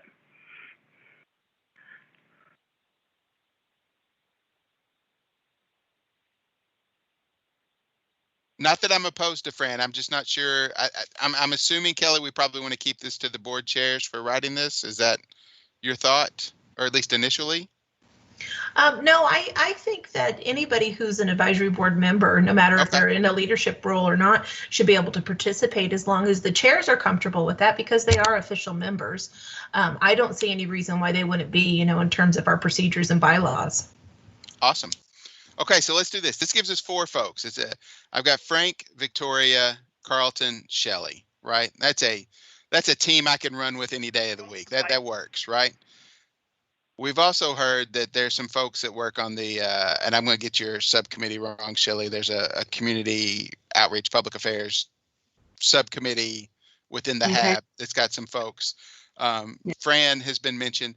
So if there's anybody on your board that you think this is their wheelhouse, that they send me an email, send Kelly an email with their name, and we'll reach out and see if they're willing to serve. And so quite honestly, if we can grow this group from 4 to 8, 10, 12, it's probably going to be a better product at the end of the day anyway. So if there's, I don't need 16 people from any one board, but if you've got a person or 2 from your group, that'll probably make things more sufficient. Is everybody okay with that? Eric, just chiming in here too, Yeah, and Brad. Terry Terry's on, but she texted me that she'd be willing to participate in this group as well. So if you wanted to add Terry. Oh, I was hoping she would say that. That is outstanding. And we don't know if she really texted you or not, Brad, or if you're just sweet selling maybe I just voluntold her. Maybe you just said, yeah, that's perfect. So who knows? Hey, Terry, thanks for being willing to do that. All right. Did we catch that one too, Jesse? All right. That's fantastic. So within the next week or so, we will touch base with you guys. We will find but as quickly as you can, if you can identify people on your board that you think would be a good candidate, if you can let us know so we can go ahead and start this ball rolling, we will identify them. We'll set up this first meeting, get that straw man developed, and kind of work from there. Kelly, does that leave you in a good spot? I think that's great. Sounds like we have a plan for a path forward for Charge 1. Okay, and I'll do the best I can. This is Shelley. I had to get powered up here, so I had to get plugged in. Got sidetracked a second, but we have a really strong public involvement committee. Susan Leckband is part of that also, and many of you know her as our past chair for the Hanford Advisory Board. So I think that we can lean on them. I don't want to spearhead it completely. I've done that a lot in this arena over the years, and so I'd like to see us spread the work around. That's for sure. Perfect. But I will, do what I can. Maybe we can do that in the first session. Is identify kind of someone to help be the driver for it and take that off your plate. Sounds great. Thanks. Good deal. All right. So I do want to say one more thing. In one of our environmental groups at the table, they are out of Seattle, and what has worked really well for them when we've had a public comment period, they have an ice cream social, and they hold it in the park, and they have cards, and people come and eat ice cream, and they give a presentation on what the topic is that you can weigh in on, and the deadline for it, and they hand out cards with stamps, and everybody eats ice cream. So I think there's lots of ways of building. That was one of them that came to mind. So as I'm watching the group in kind of gallery mode and I see all the faces, when you said ice cream social, there were about 6 heads that went, what? Hello? Like the interest level immediately was like, I'm in. So that's perfect. Yeah. Hey, just so real quick before we do anything else, it's just a shade past 1:30, and that's Eastern time, and that's when we had stated for our public comment period. And Bob Hull, thanks for reminding me and keeping me on task with that. Kelly or Alyssa, are there any public comment that we need to read at this point? I have not received any. Alyssa, right. Did you receive anything? I have not. Perfect. If you would like to submit comment, please don't hesitate to send an email to alyssa.harris@em.doe.gov. You have 7 days from the end of this meeting to submit that, and it'll be added to the minutes of this meeting, and it'll be posted on the website, the SSAB.gov website. So check that out. So thank you. Thanks, Alyssa. Thanks, Patty, for pulling that up. Spot on, as always. All right, so as we look at the agenda for today, everyone feel good before we go any farther? Everyone feel good about where we are with Charge 1? I mean, this is we knew when the charge came down last year, this was going to be a lengthy project. So, everyone comfortable with where we are? I encourage you to look at the spreadsheets if you haven't. If you want to pursue a local site recommendation, by all means, this is good stuff. So the more we can milk out of it and the more we can get information out of it, the better off we are going forward. All right. So,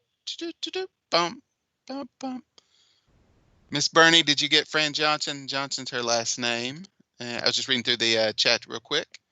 All right. So what if we're a tad early, but let's go ahead and take our break now. It's a good clean spot. That way we can get through early and Brad can make his golf, appointment, right? He's got scheduled golf. So we want a priority there for that. So let's take a break. Let's come back in 15 minutes. That will be, let's go ahead and make it 10 till. Let's make it at 12:50. The folks from Jesse and his team are going to play videos in the background again, as I understand, right, Jesse? Yep. So you can sit and watch those, go stretch your legs, get something to drink, and we'll come back and we'll tackle charge 2, where we already have one person signed up to help with the white paper. So we're in good shape. We're halfway done. All right, guys, we'll talk to you in just a second. Enjoy your break.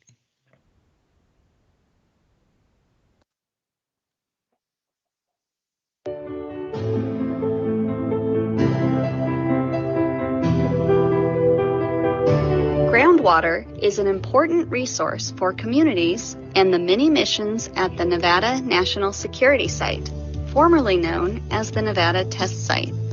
This 1,360 square mile Department of Energy facility is surrounded by an additional 4,500 square miles of publicly inaccessible and military controlled land.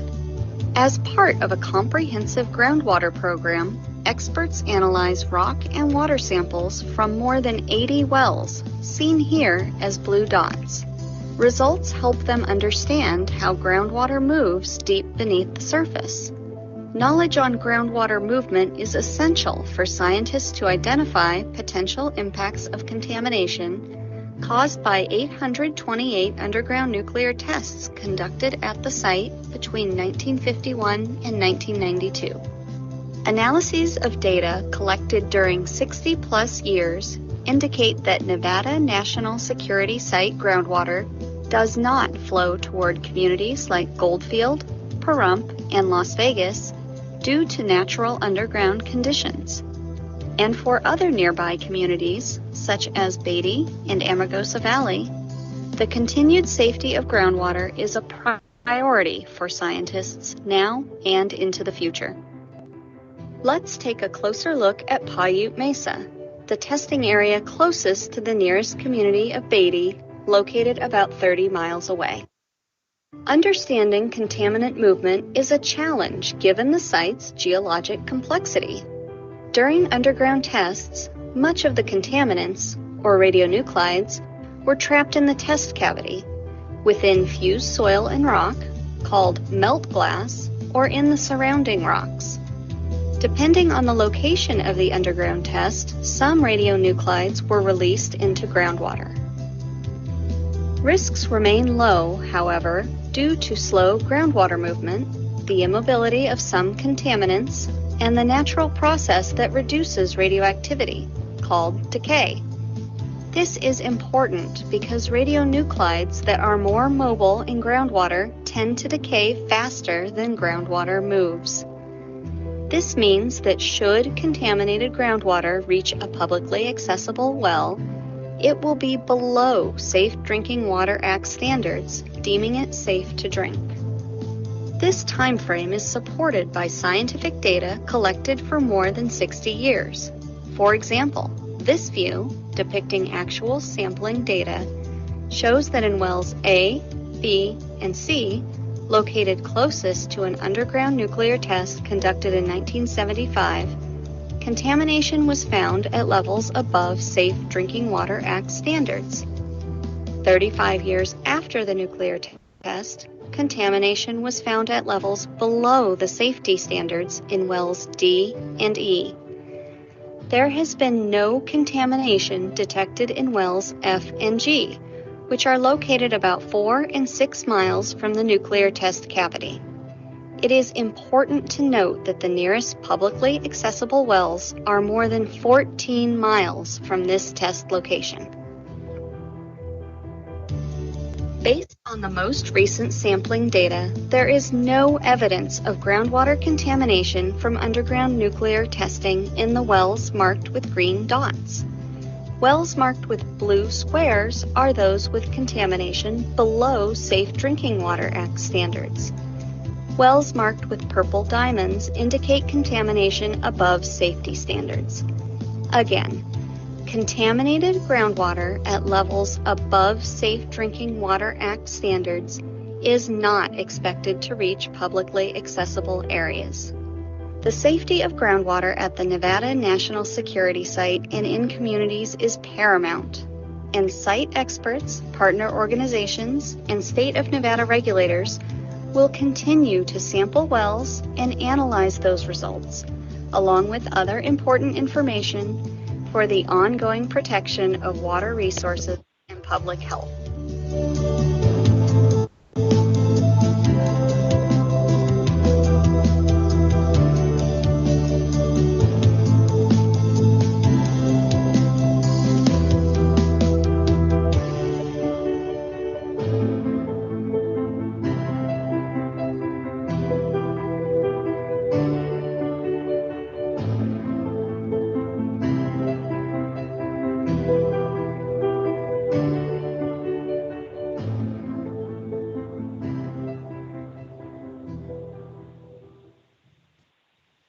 If you want to know why you're so tired so often, look at this banana. It's fresh, brightly colored. Looks great, right? Now, look at this banana. This one is brown and wilted. Believe it or not, knowing what happened to this brown banana is the key to getting your energy back. Want to know the secret to more energy? Do one thing. Place your hand on your chest, hold it there, and ask yourself this.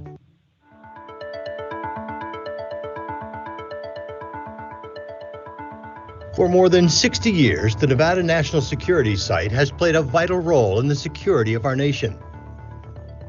What began as a testing ground for development of America's nuclear deterrent in the early 1950s is today a premier location for high-tech scientific experiments, research, and training dedicated to defeating terrorists, reducing the threat of nuclear proliferation, and ensuring the safety, security, and reliability of the nation's remaining nuclear weapons stockpile. From the first test of a nuclear weapon at the site in 1951 to today's high-tech experimentation and training, the Nevada National Security Site continues to be a valuable national security asset. A large, geographically diverse outdoor laboratory located in the southern Nevada desert, 65 miles northwest of Las Vegas, the NNSS is a preferred research and testing ground for programs of the National Nuclear Security Administration, or NNSA. Broadly speaking, the NNSS is a user site whose projects and customers help ensure the security of the United States and its allies by supporting the stewardship of the nation's nuclear weapons stockpile, by providing nuclear and radiological detection, emergency response capability and training, and by contributing to key non-proliferation and arms control initiatives. The NNSS executes unique national-level experiments, supports homeland security and national defense programs, trains first responders, and provides long-term environmental stewardship for site missions. Vital 21st century missions carried out by some of the most highly trained professionals on the planet. It is the vision of the Nevada National Security Site to deliver technical solutions to national security challenges. 4 factors make the NNSS ideal for this kind of national security work. It's big. With an area of 1,360 square miles, the site is larger than the state of Rhode Island. It's secure. Access to the NNSS is controlled, and the site is secured by a full-time, highly trained security force. It's remote. The site is surrounded by federally owned land, making it uniquely suited to host high-hazard activities and national security experiments. It's free from encroachment. Experimental areas are more than 65 miles from the nearest major population center, which maximizes public safety and national security. Let's take a closer look at the programs, facilities, and capabilities of the Nevada National Security Site.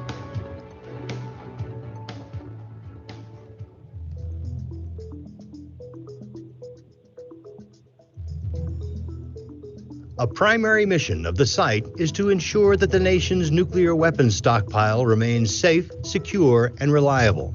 The Stockpile Stewardship Program, working with the National Weapons Laboratories, conducts a wide range of experiments using advanced diagnostic technologies, many of which were developed right here at the NNSS. Since the U.S. voluntarily ended underground nuclear testing in 1992, stockpile scientists and engineers have had to rely on alternate means to ensure that the nation's nuclear weapons stockpile remains safe, secure, and reliable. Valuable data is obtained from breakthrough scientific experiments, sophisticated engineering and analysis, high-tech computer simulations, and world-class diagnostic measurement systems. Every aspect of the weapon's performance is meticulously studied so that the national laboratories can predict not only what will happen during an explosion, but also measure what will happen to a device as it changes and ages over time. Remember, some of America's nuclear weapons are now more than 50 years old. The NNSS has a number of unique facilities and capabilities that directly contribute to the continued certification of America's nuclear deterrent.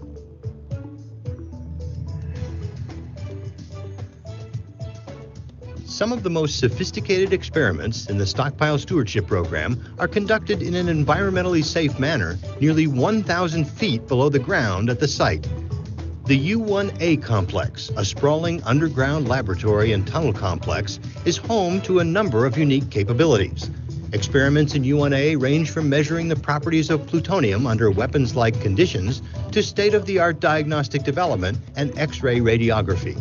The complex hosts subcritical experiments to collect data from plutonium when it is subjected to high pressures and shocks, mimicking conditions in a nuclear explosion. These experiments are essential to the National Weapons Laboratory's mission to maintain the safety, security, and reliability of the nation's nuclear weapons stockpile.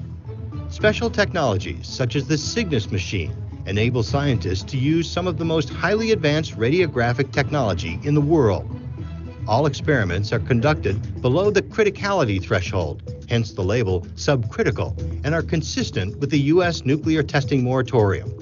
Conducting the experiments underground adds an extra element of safety and security.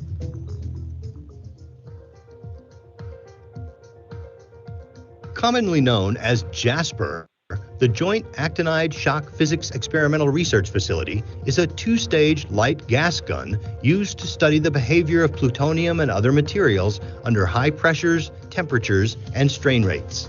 Understanding the behavior of these materials at high pressures is essential for predicting the performance of the nation's aging nuclear weapons.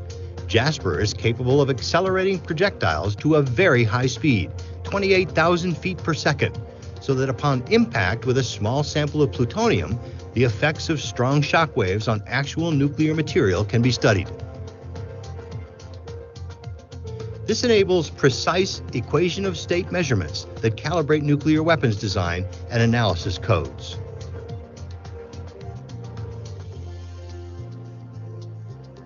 The Big Explosives Experimental Facility, or BEEF, is a 10-acre fenced high-explosive testing facility that provides data to support stockpile stewardship and other national security programs. At BEEF, conventional high-explosives experiments are safely conducted, providing sophisticated diagnostics such as high-speed optics and X-ray radiography.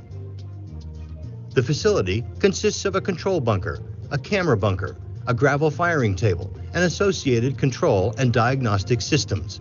It's the only facility of its kind in the country where such large-scale experiments can be conducted safely and with proper environmental permits.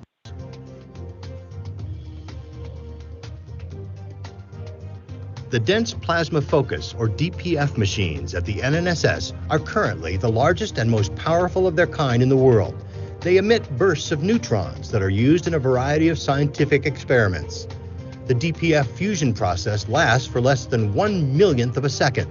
Data results are used for detecting nuclear material, pulse power research, physics measurements, and development of advanced diagnostics.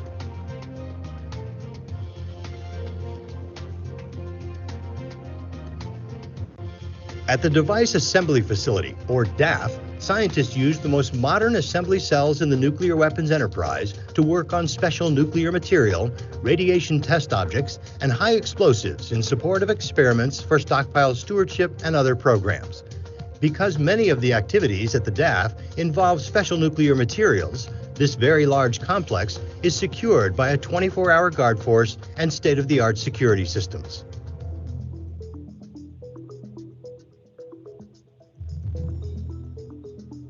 The National Criticality Experiments Research Center, or NCERC, is located inside the DAF and is a centerpiece for innovative methods in the development of nuclear arms treaty verification technologies.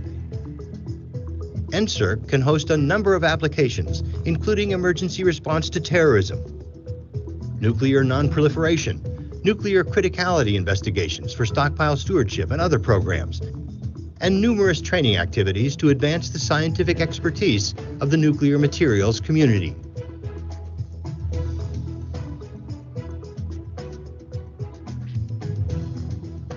The Nuclear Operations Directorate is responsible for the safe, compliant, and efficient operation of all nuclear and high-hazard operations and activities at the NNSS. It is comprised of 4 operational areas: compliance and surety, nuclear services, nuclear safety, and high-hazard and nuclear facilities.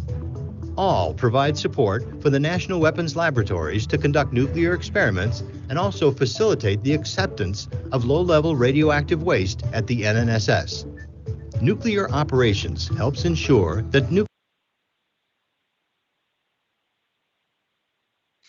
All right, guys.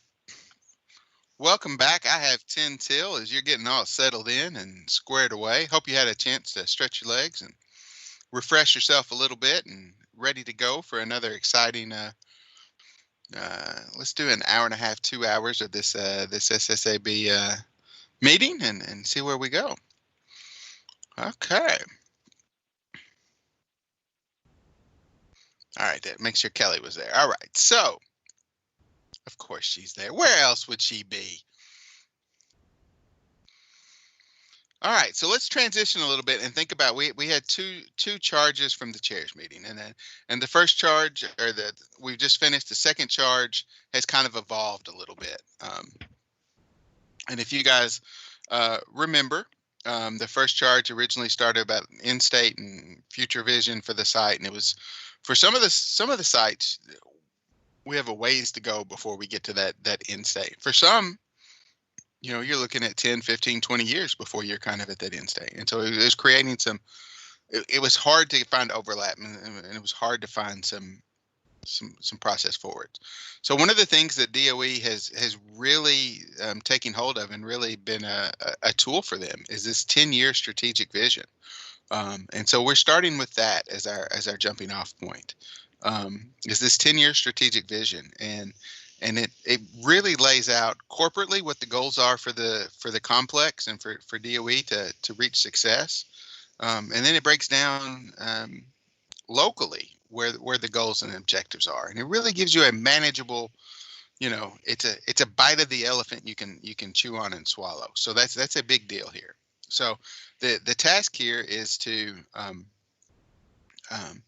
utilizing the 10-year vision to discuss the individual board results and identify commonalities and put that in some type of guiding framework, right? So that's really what we want to get to, whether it's a white paper, whether it's a piece of advice from the board, but we're creating something collectively that's helping this you know, our expectations on how DOE will communicate their plans for success and success associated with this 10-year vision.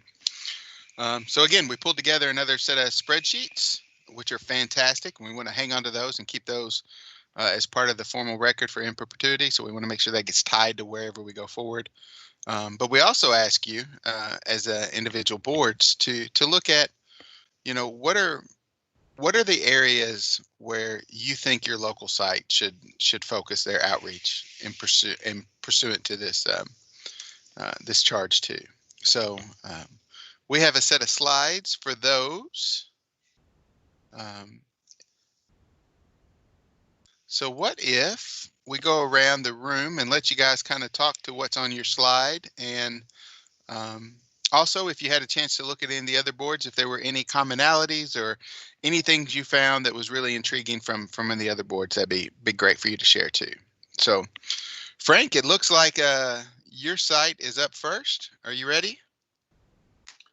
Mr. Roberts, we're always ready, and because you mentioned that there is a golf deadline here, I'm really not going to belabor our points. I think they stand on their own based on what you see on the screen. So between that and between that, that's what we have right now is our top 3 suggestions for the next 10 years, and we believe that these are viable activities that all could really consider, and we, well, to use a phrase, we so move. That's all I have, Mr. Roberts. Hey, thanks, Frank. Hey, was compiling this list easier than the for charge one for you guys? What do you think? It was for us. Yeah. So you got just some very specific suggestions here. So is there one of the three that you find you would prioritize over the other two? Or are they all fairly equal? How would you handle that? Well, we're big on history and lessons learned, and we would kind of stress number 2 out of the 3, but they're all good. They're very good. I was intrigued by that one as well. So that's interesting. Any thoughts or questions for Frank on his slides or slide? Hey, well done, sir. Well done. Well done. 2 slides. Oh, let's do the next slide. Your top. All right, hit the next one. Let's see. Hanford Advisory Board. Steve, are you there, sir? Yes. All right. Go ahead. You want to walk us through this on your slide for us? Sure. I think that the 10-year vision came as kind of a surprise to some of us, and we would like that not to continue. We'd like to have earlier involvement in its development and its communication.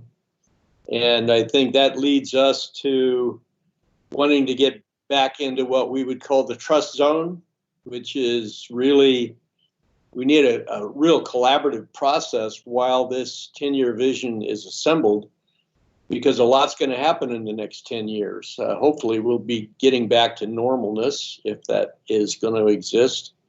I really liked that idea of lessons learned and what we've done and how well we did it. A lot of times we do things and just move on. And I really like that suggestion of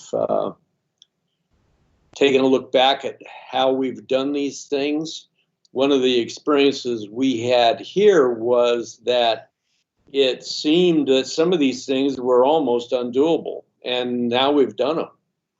And we've made some progress. There's a lot of things that need to happen in the next 10 years. We're finally getting our cesium and strontium capsules prepared to be moved into dry storage. And that's a big, big risk reduction for our site.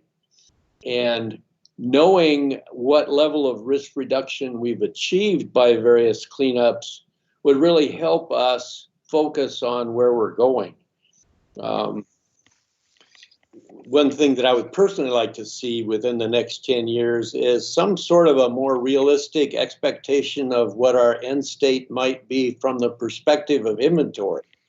We've got a lot of inventory at Hanford, and a lot of it is poised, hopefully, to be moved somewhere else that's a safer site for it.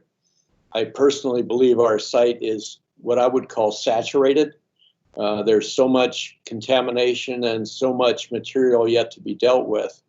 So I think a lot of collaboration as we go forward is going to be very helpful. Hey, Steve, I'm curious if you, and not to make light of it, but if we can move past the desire to want to be involved in the process of developing the 10-year strategic plan earlier, and your kind of initial comments that it snuck up on you a little bit, and I realize the HAB is educated to a greater depth than what we see in what's kind of this high level strategic vision. Did you guys did you like the document? Did you find it does a good job of providing a high level overview of the goals for the site? What were your thoughts? I think Shelley might have some views. My personal view is I really haven't had a chance to study it enough or hear about what it means to really have a good opinion. Okay. And Eric, I'll jump in here. Shelley Simone, Vice Chair. We have a 5-year plan at Hanford, and that's been we call it the placemat, because we all received, our copies of it, and it's all laid out very succinctly and very clearly on what looks like a placemat.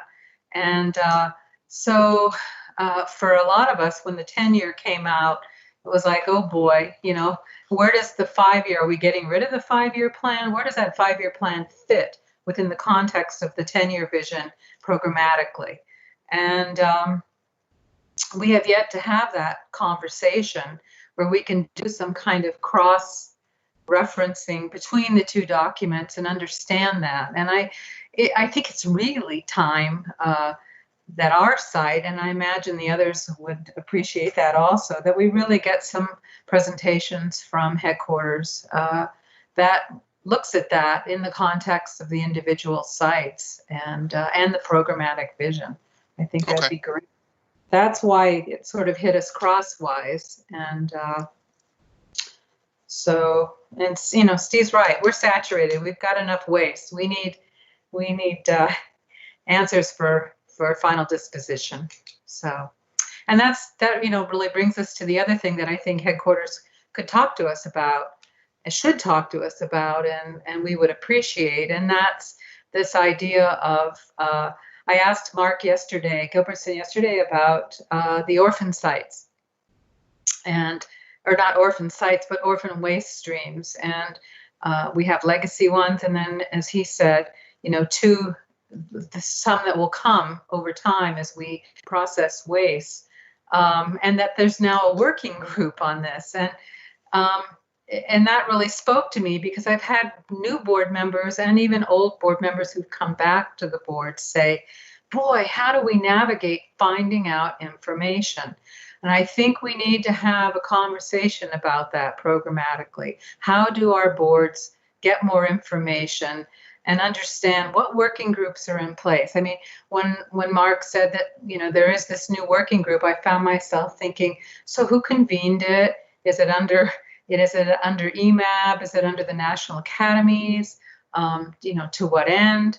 Will their reports be used? How do we access the fact that they even exist, which is wonderful, and then also find out, what the scope of work is that they're pursuing and the timeline for it, and how that can help inform us about closure and what end states looks like. So, okay, thanks. Hey, Jesse, can we capture that on like one of the sheets for this charge too? Understanding the context and purpose of the EM strategic vision, because it seems like it's a great book, bright, colorful pictures, and hits high levels, but it's knowing where it fits in what its role and meant to accomplish is important to understanding, so it doesn't create side confusion. So it's thanks for bringing that to light, Shelley, Steve.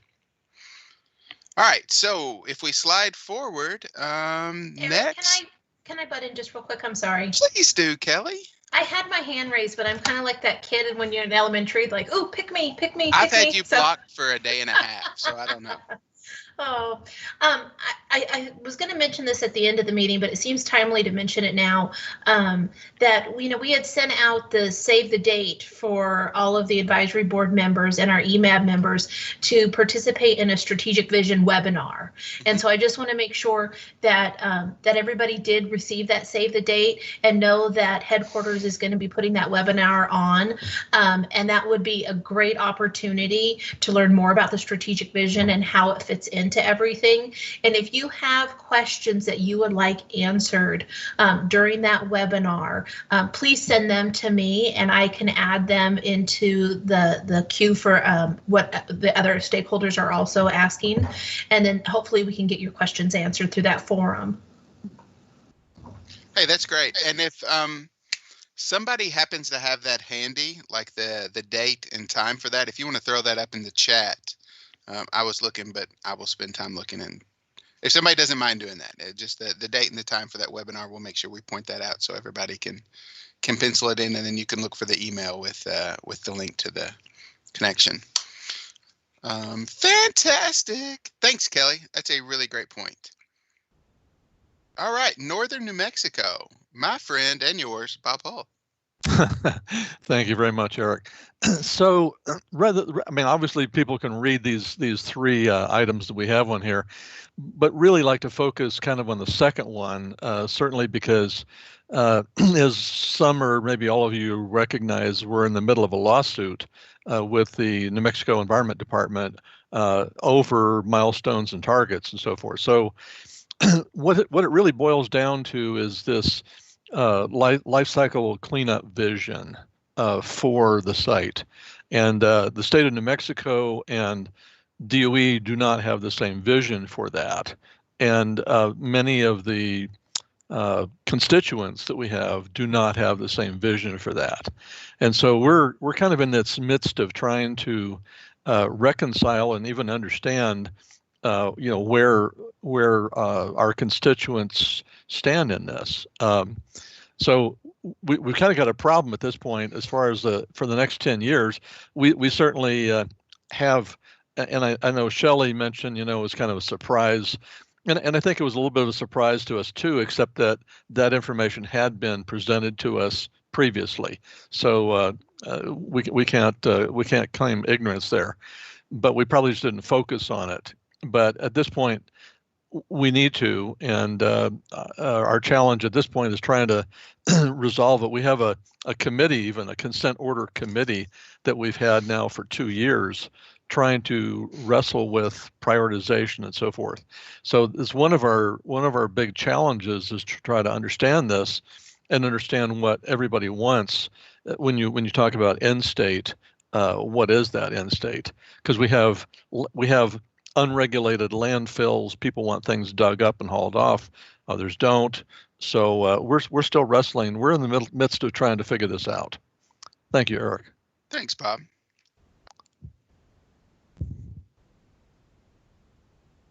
All right, Oak Ridge. Shell, Leon? Okay, so, some of this we've heard, but obviously increasing public input and educational meetings on the specifics related to some of the projects were feasible. And, I think even since we had the conversation about this slide initially, it may be less about meetings, but more just about educational opportunities, not necessarily in person, if you will.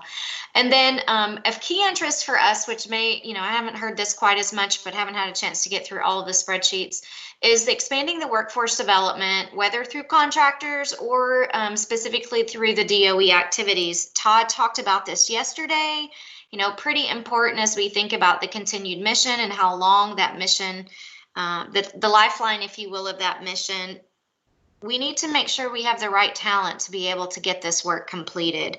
And so we've seen some really good things happening for us specifically in Oak Ridge with UCOR, building a partnership with the University of Tennessee, Knoxville for some skill development. And then looking at how we can educate some of those resources that are on projects that have end dates to reassign those to future projects. Really want to make sure that we have an opportunity to do that so that we can continue the work and then have, trust of the community in us as we get the job done. And then lastly, for us, it's really about remediating the land and making sure that we can return it to a state that's available, whether that availability is recreational, it's an opportunity for future business development or for conservation.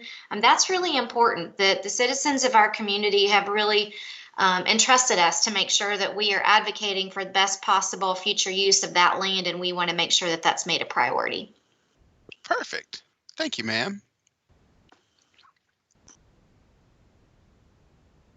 All right.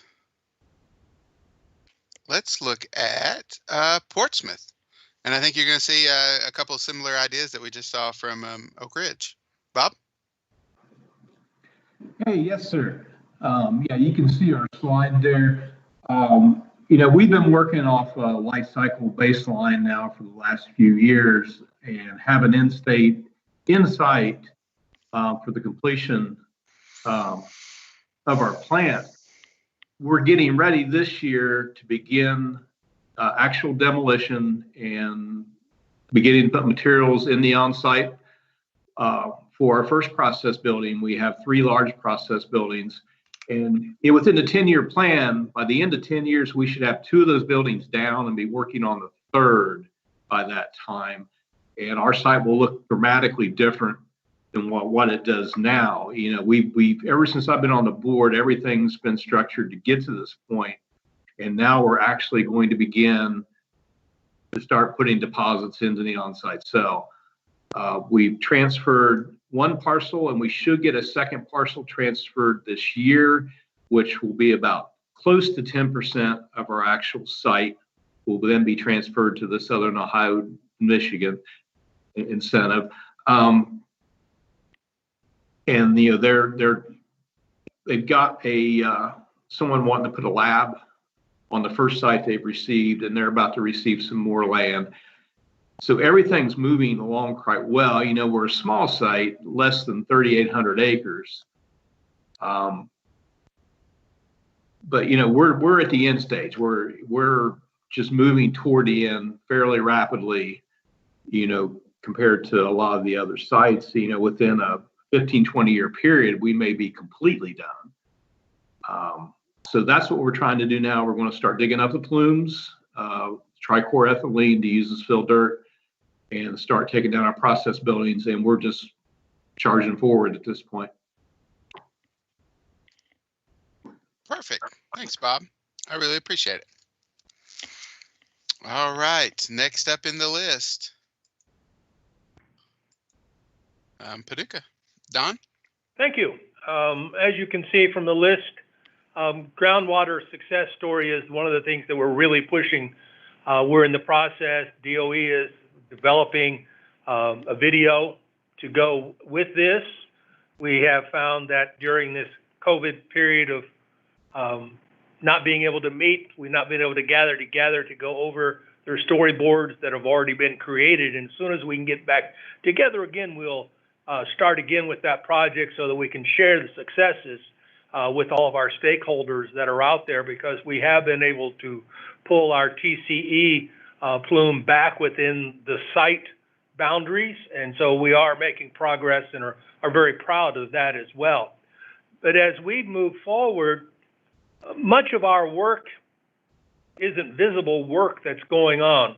And so we're having to develop ways of sharing the success with our people at the same time that if they were to take a look, the building still looks like a building. It's not going to come down for 10, 20, 30 years, but work inside is going on. How do you demonstrate with various metrics what is happening inside in a very orderly step-by-step process? So we are continuing to work with that and share that information with the public as it becomes available. But throughout the recent history in Paducah, Paducah has a reputation for being very financially savvy, spending money wisely, a wonderful safety record, and also environmental successes. And the best thing we can say about that, we don't sacrifice one or the other at any time. We don't give up financial just for safety or environmental. And our local stakeholders are aware of that. And so they've been continually supportive of us. And as I listen to other sites, I sometimes wonder, what are we doing correct? How do we get that word out? Because when it comes to trust, we have a wonderful trusting relationship with our DOE and our contractors here. Somebody says getting information, you know, if I need information or anybody on our board needs information, we know who to call and get that information. It's readily shared and available for us here in the Paducah site. So maybe we're naive, but things are going very well. Thanks, Don. I appreciate you sharing that with us. All right, next up on the board, I believe it's Savannah River. It is indeed. Thank you, Eric. So this is our effort. This was our effort in response to the initial charge, and you can tell its time frame is, or its time horizon is set much further ahead than 10 years. Although I'm not sure that the guiding principles don't still apply in terms of, interacting with stakeholders. I mean, I think you can go back to even our previous discussions of things that we found work or we think that worked with stakeholders. And I think in terms of improving interaction with them, a lot of those, if you kind of take a step back, were things that drove engagement. It wasn't just a one-way process, but it was a two-way process where people were responding to us in some affirmative way. So anyhow, this is what we had done before we shut down. And I think that even though it's not the proper time frame, I think it still does apply to a large degree. I agree, Greg. I think there's a lot that's completely applicable. Have you had a chance to look at the in-state vision report and in particular Savannah River Sites portion? I haven't looked at it in detail yet, but there was some informal chatter about it, and I think there, like had been mentioned with some other folks, there was some surprises in there, and but that's okay. I think that's something that once we get up and going again, we'll have a lot more time to think about and process. That's what I was curious about. If you saw anything that was surprising, yeah. So some people would say yes. Some people would say okay. That's good to know. So just to dig on that, because I like how you answer questions. Was it surprising in the items they put on the list or items that didn't make the list? Or I think it was more in turn. There wasn't a lot of chatter about it because anything was very informal. But I think it was more some of the things that were on the list. Okay. I was just trying to get a sense of how this is, the tenor for how this was received. Right. Thanks. Right. You're welcome. Thank you. All right, we have one site left. Idaho. Bob or Terry, are you there? Bob, Brad. Yeah. Sorry. No, we managed to hold out to last, and kind of like the last one, a lot of overlap, and even what I had to say in charge one kind of tends to overlap with what we had to say here. For our purposes, one thing that's really affected, our success at cleanup has been, the stall at WIP and being unable to ship the waste that had already been, cleaned up, repackaged, and ready to ship. It's still just sitting there, in drums at our locations, and so that's been a big hiccup for us. And I feel like, and not just I guess our entire board feels like. There was not a very good job of proactive communication on the part of DOE. Did you say procreating? So this meeting took a turn. What's going on, Bob? This is defensible, Eric. Okay. I do investment management, and they talk about procreative investments, and so I shifted into investment manager mode there, and almost talked about procreative. But we could talk about procreative later on too. But I do have 4 kids, So let's see. Back to proactive. Yeah, I mean, a lot of it's been reactive communication, and we feel like we're way behind on hearing about anything. And I think that a mentality of being proactive, getting ahead of events. Obviously, they couldn't have anticipated that, but just trying to give us timelines and anticipate it. It's kind of like they wait until a milestone's not been met, and then it's like, oh, hey, this milestone wasn't met. Well, yeah, we kind of saw that coming. And then I mentioned this both at our meeting yesterday and then earlier with milestone events. We've had a number of these. We really like to see actual in-person participation by EM administration. So we'd like to see, more boots on the ground. And of course, we're in a world right now where boots don't get on the ground. We're not even boots on the ground to have this meeting, right? But just particularly for some of these milestone events and achievements, it's really good, I think, to drive home the importance of these achievements with attendance of some of the higher ups within EM. So we'd like to see something like that. That's one thing that our board mentioned. Again, I'm going to take a moment just to harp on, and it's not a bullet point here, but this idea about a long-term repositories for spent nuclear fuel. I mean, that's one thing that for us, we're shifting into that gear, and we don't want to be behind on it. and we want to be proactive and procreative, but especially proactive in terms of planning for, you know, how and when we can ship those, you know, spent nuclear fuel. And so again, just getting ahead of that would be fantastic. And then one big question mark for us is, you know, the Idaho Settlement Agreement actually specifies that we have to use some type of hot isostatic press treatment to the calcine waste. And, you know, that's different from the rest of the entire complex. You know, vitrification has been kind of the way that that waste has been stored in other locations. And so there's a huge question mark, you know, for us, because we're going to start pulling calcine out of these bin sets that are buried underground. And then the question mark is, you know, okay, what is the process for going forward here? And there's confusion in terms of whether it should be this hot isostatic press or whether it should be vitrification. And so we have a subcommittee on our board specific to, you know, calcine and trying to identify a path forward here. And again, we just feel really far behind and not proactive. So I'm trying to think, I've got some notes over here, but that really kind of covers the bulk of what we were suggesting as ways to improve the interactions between DOE-EM and our board and the other stakeholders. So. Hey, thanks, Brad. Sorry I interrupted you in the middle. I apologize for throwing you off here. Hey, so I'm assuming you've seen the 10-year strategic vision and looked through it.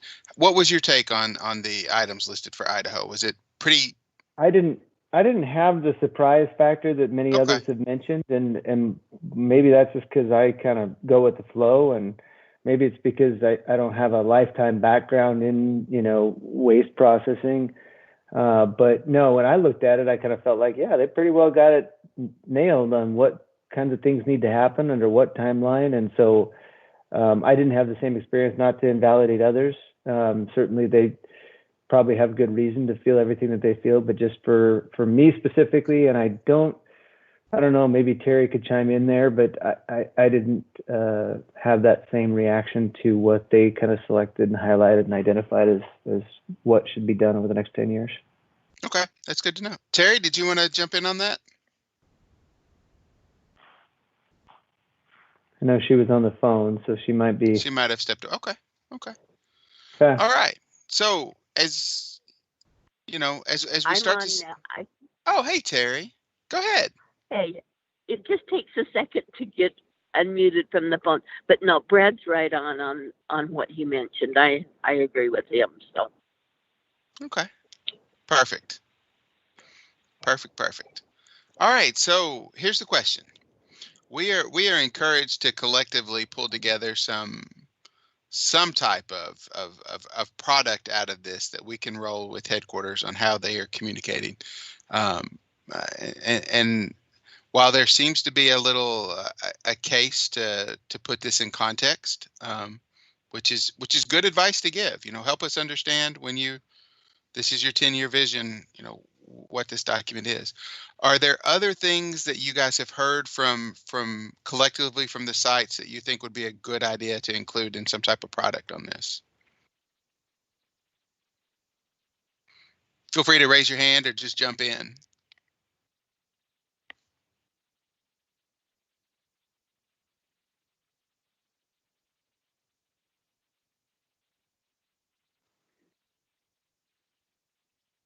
I'm assuming you're all slowly trying to unmute and you're all eager to participate.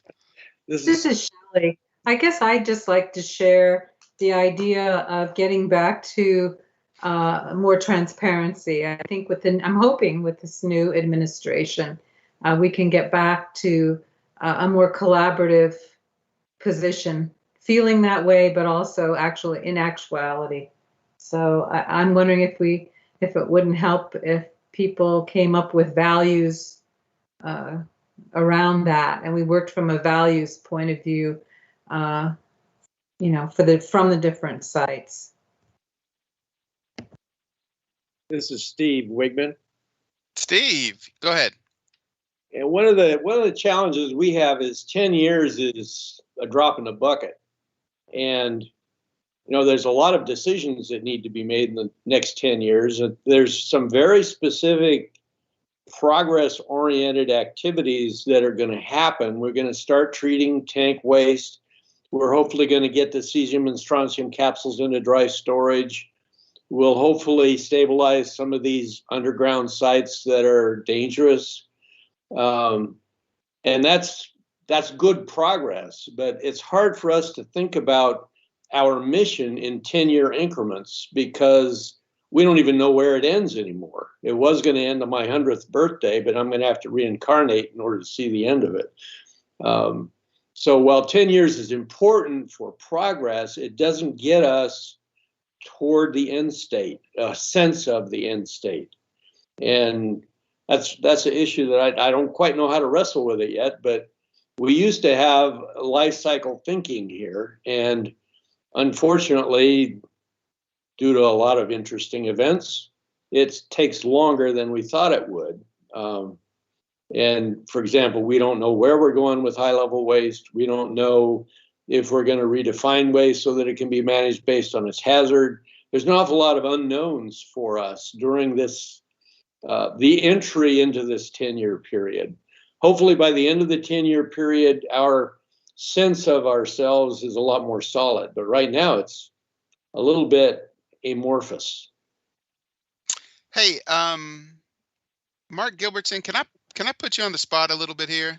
And if you don't want to answer, you just tell me your mic doesn't work and we'll move on. There are some benefits into looking at any project from a year-to-year basis for budgeting, from a life cycle process like Steve was alluding to. But there's some defined benefits of this high-level overview of a 10-year window for the strategic vision. Can you kind of speak to what corporately that helps DOE and the benefit there? So unfortunately, Hanford is a real outlier in that the life cycle for Hanford is decades and decades out into the future to deal with all of the issues there. We struggle with there isn't anything magic with regard to, we picked 10 years because we thought that collectively across the whole EM program, it told the best story in the most transparent way. If you kind of have been involved with the EM program for a while, we started off in the beginning with 5-year plans that were regular. We updated them every year. If you've been around during the LOM and Jesse kind of time frames, it was at 10 years. We flipped back. So I mean, we've been all over the place depending on how we felt it told the best story at that time, to be the most transparent. So I think it is fair what folks are talking about with regard to Hanford, that it is different. It's going to take a long time, and so you're only getting a smaller segment of it. But if you also look at some of the other sites, the Moabs, several of these places are, hopefully will even be done in that 10-year time frame.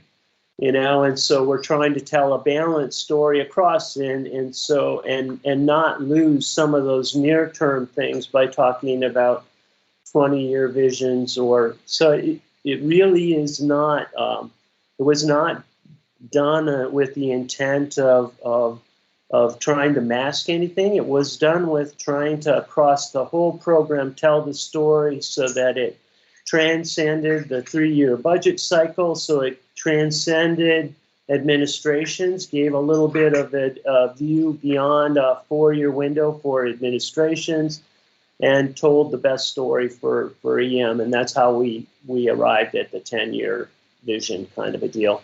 I'm a little surprised. I guess we should have done a better job of saying it with it, because, this is the second time we put it out.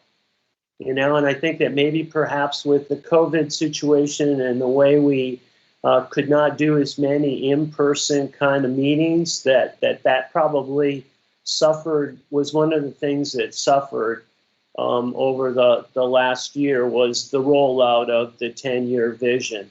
because it was done at the EM cleanup workshop. It was re-emphasized at places like Waste Management, but probably a little ragtag just because of COVID. But I take into account what people say, that we need to do a better job of that going into the future. Perfect. Hey, thanks, Mark. Sorry I put you on the spot like that, but that was a helpful answer. And hopefully, Steve, you can see that while it might not be a perfect fit for Hanford at this point, that there's a bigger picture in play here. So, oh, you're muted, Steve. All right. Actually, that was a very helpful answer.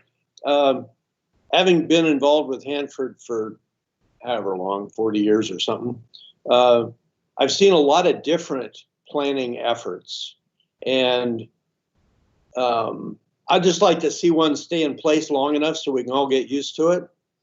So I would really beg that if we're going to go with a 10-year vision, let's keep with it. Let's not just chuck it out the next time somebody's got another idea. So I think that's fair feedback for the department. And as a career person that's been involved with EM for decades, it would make some of our lives a lot easier if we were predictable and did everything the same. When new people come in, new administrations come in, they like to be able to tell their story in their terms. So, but I think that that's great feedback to have come from the boards. Thank you. Hey, and thanks again, Mark. I appreciate your willingness to jump in. All right, I see Bob Hull. You have your hand raised, sir. Yes, sir. So Steve Trishman, yesterday showed a slide. It was slide 7, actually, the life cycle baseline with critical path. And I know a number of folks mentioned that they thought that was really good. And I think it is, not only for our CAB members, but for the public. If we could present something like this that would show the 10-year period and the end state itself as to where we are, and some of those critical path items that get us there, that's a very useful tool. And it's as they say, a picture is worth 1,000 words. A lot of people can very immediately understand what it's trying to tell them, and the one they present there is really good. And I think that would be a good way to go. Maybe Mark, in the next time you put out that vision, that you could actually add diagrams or something like that into there that would show this kind of information. Thanks, Bob. That's helpful input. One comment I would make in regard to that is that we used to have a life cycle baseline at Hanford that we used all the time to communicate with ourselves and our stakeholders. And has been discussed, that doesn't exist anymore, and it's a real challenge here. And it would be great to get back to that. And part of what we're going to have to do to get back to that is actually stay on the schedules that we have for the next 10 years, as opposed to arguing over milestones and slipping them out. We don't get involved much in milestones because for tanks particularly, it's all legal. So the lawyers don't let us listen or participate until they've made up their minds. Then they come up with milestones that, in my experience, don't get met. And so they get renegotiated with lawyers. And so it's like a black screen. And that's a frustration that we have to deal with. And I understand that we're just going to have to learn how to deal with it. But it does impact the way we think about things. Hey, thanks, Steve. Hey, if you guys haven't seen it in the chat, Jocelyn shared an email address, strategicvisionfeedback@em.doe.gov. And she said, if you have feedback on this 10-year strategic vision that you've seen, that she is open and eager for feedback there. So thank you for sharing that, Jocelyn. And we're that's an asset you have where board members, you can provide that input. All right, so where do we want to go from here? What is, as we create some type of product at the end of this, what's it look like? What do we want to say into it?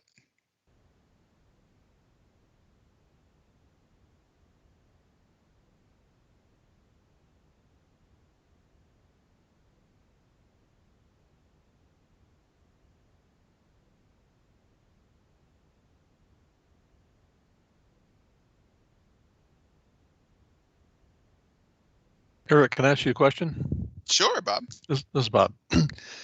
Yeah, so at this point, we've talked about each site's 10-year vision and issues and so forth. So what you're trying to do is, as I understand it, I guess, boil this down to a complex, wide set of expectations and guiding principles framework. That's what it says, guiding principles framework. So what kind of thing are you wanting us to come up with? Can you be a little more explicit? Maybe Kelly could help out. Absolutely. I think the suggestion about having, more visuals that you guys like, Steve Trishman's graphic that he had included in the briefing. I mean, that's a very specific recommendation, but it would apply to all of the sites. I think also that there's been a common theme of you wish there would have been more proactive communication related to it. And so from my understanding, the plan is that going forward, each year the strategic vision will be issued for the next 10 years, so you add a year every year, and so there's an opportunity to really shape how this is going to come out for the next set of 10 years. And so any of those commonalities that you guys have discussed today seem like very viable recommendations, and so I would almost suggest you do it very similar to how you guys were working on Charge 1 in terms of best practices. What are those core values, like Shelley had mentioned, of where this should go and what should be in it, and then opportunities for improvement. What have we done in the past that you think that there's a better way we could do it in terms of the strategic vision? So Kelly, I'm reminded of discussions in previous years when federal budget for the EM program was a little leaner, and discussions took place around being able to tell our story to the congressionals and to local stakeholders, being able to show EM collectively, not at our individual sites, but collectively, is a successful organization and is worth supporting, and it is worth investing in, and it is worth spending your time as a stakeholder, showing interest in. And so this really seems to be a document that is high level speaking to that it is not the end all be all document, but it is a really good entry level piece for, if you're a local stakeholder, if you're a congressional, if you're a key leader and you got 10 minutes, I can walk you through globally what EM's doing and what's going on my site, knock it out and hit the high points, right? And so there's some benefit there. What would make it more useful? What would make it to where it is a better tool going forward? And are there things in here that we have seen? Oak Ridge and Portsmouth both mentioned continued worker education. They mentioned property transfer and having it prepared to go forward. Are there commonalities between sites that we can really hone in on and say, this fits for 3 or 4 sites, you should really focus in on that to where we all benefit from this collective effort? Right. I think another thing that would tie in nicely with that we heard during Charge 1 is we need to do a better job about bragging on the accomplishments that we have had. And so maybe that there should be, even though this is the strategic vision for 10 years forward, it could be a very good opportunity to recap what's happened over the last year in a more thorough manner to show all of the progress that was made. I'm just trying to think of your other recommendations that you were kind of, building for charge one, and if any of those things play into this. So yes, I agree with you completely, Eric, that this is a tool that can be used for so many different purposes, and make sure that we are capturing and telling our story the best way possible. This is Shelley. Can I jump in? Sure. Shelley Simone. I think that there really needs to be some kind of formal way of assessing the potential for overlapping missions. Because as Brad pointed out so poignantly, that super compactor in Idaho would have stood us well at Hanford. And the logic defies me for shutting that thing down. And we have seen that repeated time and again, even at our site, just at the site level, where we've gone in, remediated a specific burial ground, and there were other analogous sites that had pipe units and so forth that the crews were trained, shovel-ready work. We had equipment there, and instead it's dismantled and taken away because, by God, that contractor met, the goals of that contract. That's not visionary when we do that. It's not an acknowledgement that it's public monies.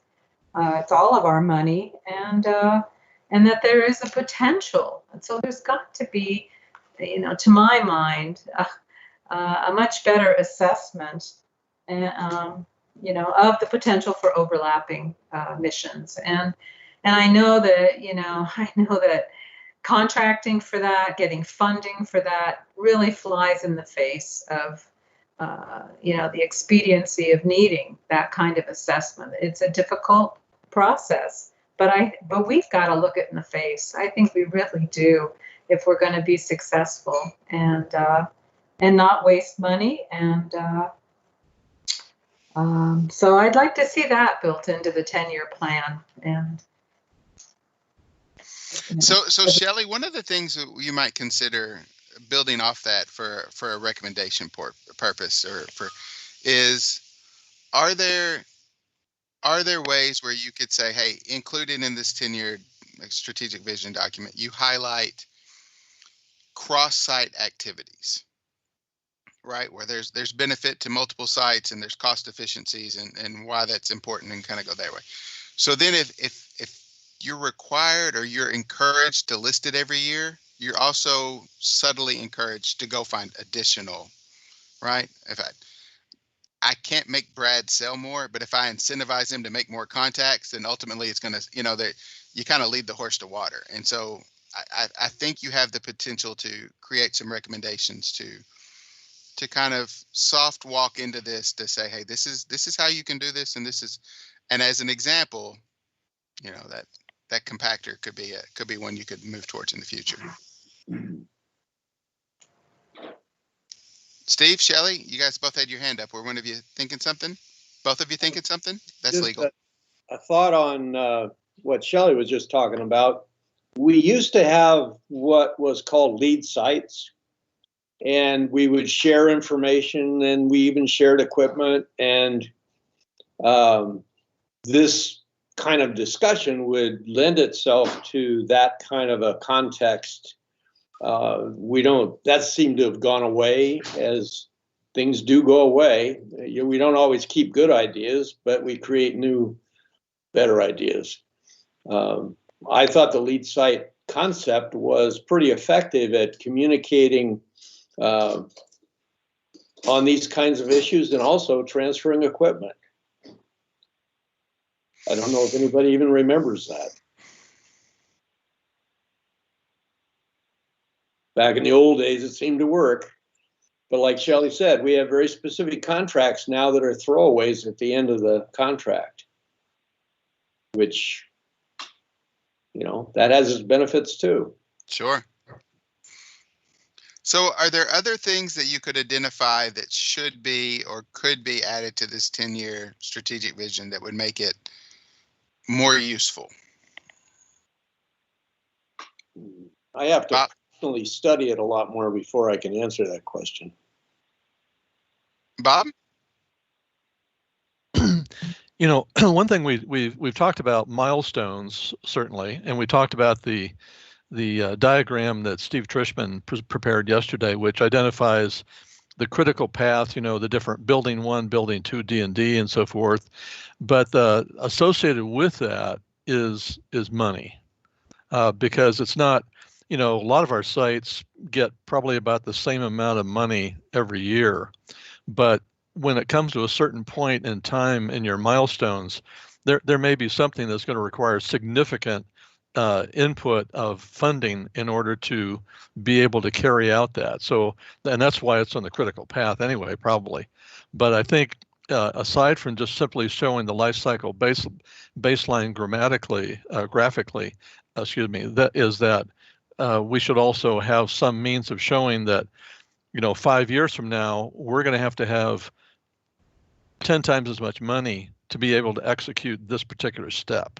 Because as we all know, getting into the funding cycle in the federal in Congress, it takes a while, and it may take effort by the politicians to support those efforts to get the money. So I think we don't want to forget the fact that it's not just what we want to do, and when we want to do it, but how much it's going to cost to do it. So one of the things that and actually when I jump off here, I'm jumping on a virtual meeting with, I'm taking a Dale Carnegie, like how to talk to people course, because I stink at that. So I'm trying to get good at dealing with people, right?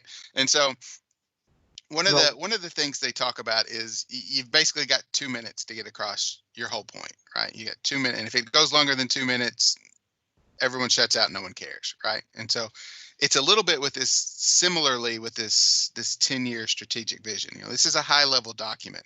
And Bob, I think one of the questions we have to really think about and consider is what are the basics? What are the key components we need to get across? Because as you guys know, as soon as we start telling everybody everything, you know, you've got a 7,000-page document with 4 appendices and 2 slideshows to go with it, right? So what are the basics? What are the basic things you want to get across in this 10-year? It's just a vision. It's not a plan. It's not a work scope. It's not a baseline. It's just the vision. So what are the basics that you need to see get there? But Eric, I would think that the idea of the cost, I think, is certainly very relevant, you know, because if we're going to need 10 times as much money 5 years from now to complete that vision, the public needs to know that. Okay. Don't you think that's important? You know, I know from, and I'm not trying to argue with you. I'm really not. I do think it's important. I really do. You can argue. You can argue with me. It's okay. You know, I know the slide that Steve showed yesterday, the 3 buildings, and I'm somewhat familiar with the site that comes from. You know, there's a lot of supporting documentation that goes behind that, and so that's a very simplistic view of what's going on, and it's tremendous. And much like you, Bob, that document is really well received by the board and the public because it's quick and easy, and you can just slide the little slider bar across and you know exactly where you are because everything, and it makes it easy. So if you're comfortable with that level of information, I think that's a great idea. I think we have to know when enough is enough, though. That's what I was trying to say, and maybe I didn't come across clean on that. But I think understanding the funding's a big deal. It's critical to everything. Nothing gets done if there's no money. Shell, you turned on your camera. That means you're wanting to talk, right? I'm actually having issues with my camera and mic, so.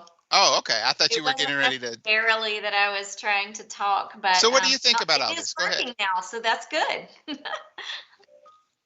Do you have anything you would like to add?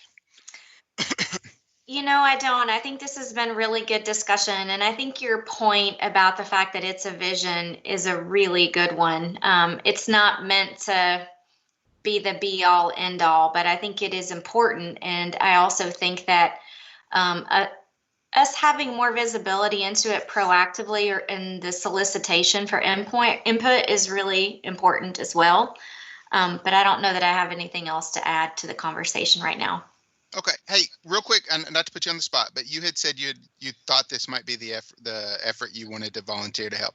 What brought you to this, and why this one? So for me personally, I'm pretty invested in anything that speaks to workforce, just with my background. So that's why I was more interested in this one. Awesome. Perfect. That's what we need to know. Thanks.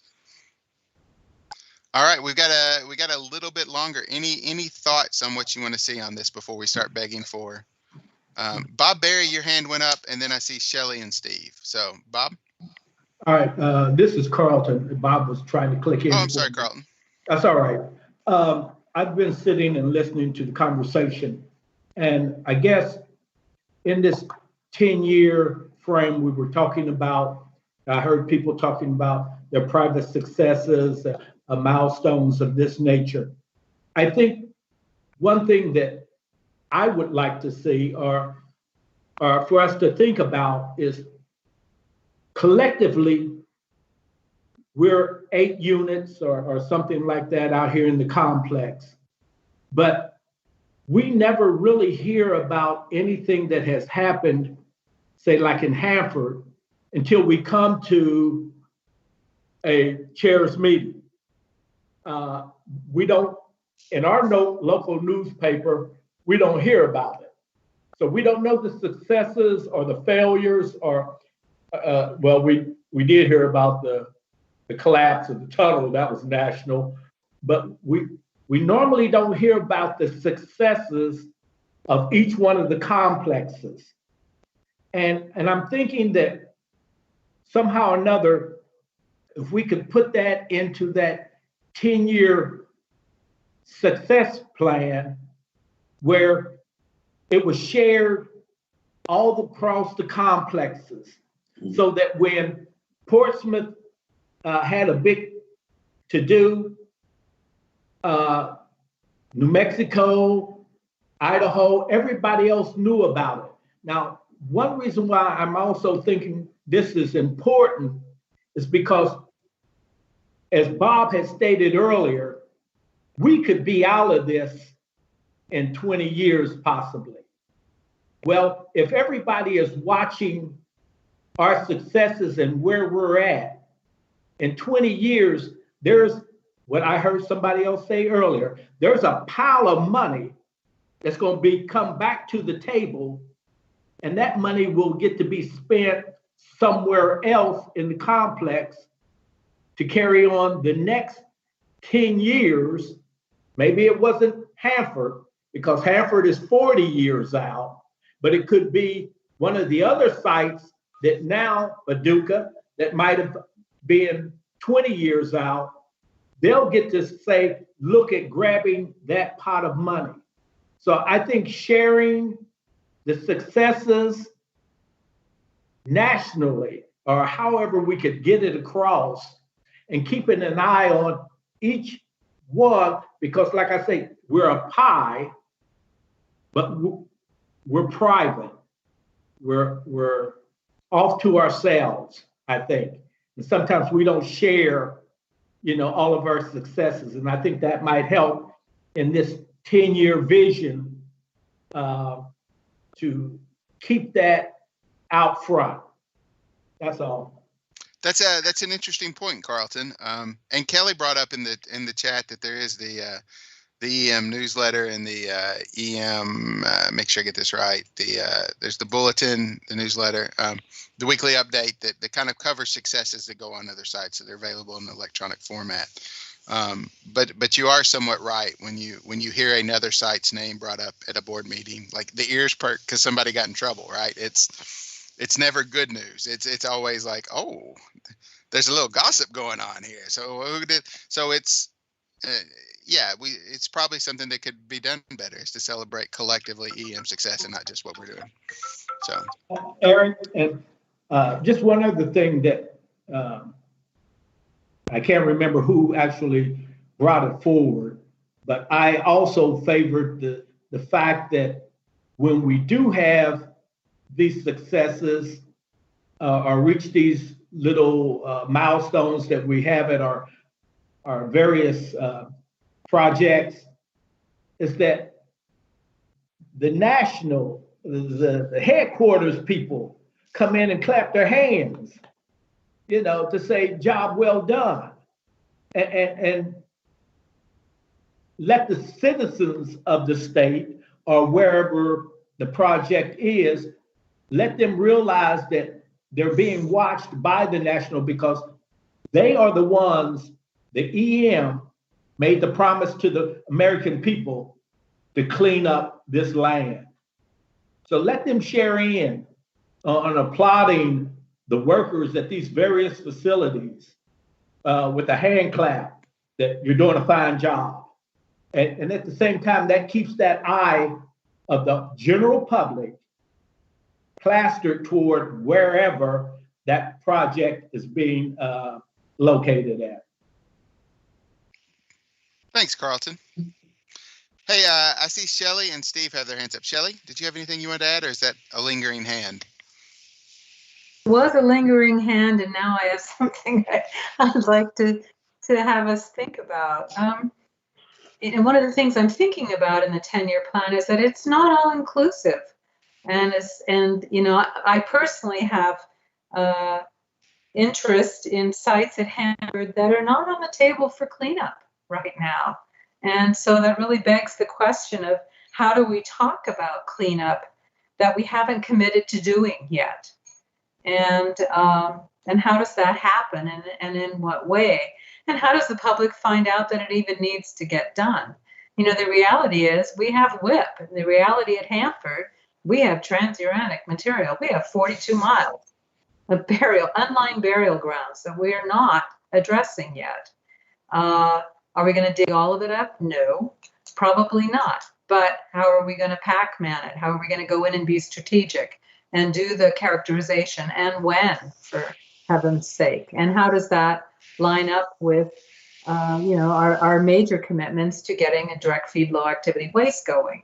Those are, they shouldn't be competing. In a way they are, because humans, we only have a capacity for so much to go into our minds. That's what I like about the 5-year vision at our site. 5-year works for me, because every year we've got, we're really looking at the next 4 years. And it seems doable, and it seems like it's something that I can account for in my mind. And certainly as the projects move forward, DOE can too. So I think about what has yet to be committed to, and an assessment of how important that is. And I wish, Carlton, that when there was money saved, it got reallocated. I have never seen any money that was saved from the closure of a project go forward to fund another project at our site. It's all stovepiped and gets sucked right back into headquarters and into our government coffers. So, and I think we've got another problem, and that's OMB is the gatekeeper for our budgets. And I don't know how all of you feel. I get frustrated by it. So that's another thought I had. Thank you. Yeah, thanks, Shelley. Steve, you had your hand up. Yeah, I'm kind of evolving my thinking a little bit, and I guess what I'm coming to is within the next 10 years, I expect we'll be making some very real progress at Hanford, and that can easily be portrayed in a 10-year vision. The challenge I have is that when we look at our system planning here for the ultimate completion of the mission, the cost is astronomical, which leads me to believe that within the next 10 years, hopefully, we will be making some sort of breakthrough decisions on new ways of doing things. And I don't know that that can be portrayed in the 10-year vision, but I guess I'm just going to have to kind of sit on the side and say, okay, well, I know it has to happen in the next 10 years or we're never going to get done. But if we were completely open, we would be describing those decisions that have to be made that will actually allow us to complete this mission. And right now, we're not on a success path to complete the mission in a reasonable manner. There's a lot of specific regulatory issues that have to be dealt with. And I know that's not an easy thing to do. And it's probably not the place in the 10-year vision to put that. So I'm going to kind of modify my thinking and decide, okay, the 10-year vision is a 10-year vision of things we can do to progress the mission. It's not the policy level decisions that have to be made in order to allow us to actually complete it at some point in time, if that makes sense.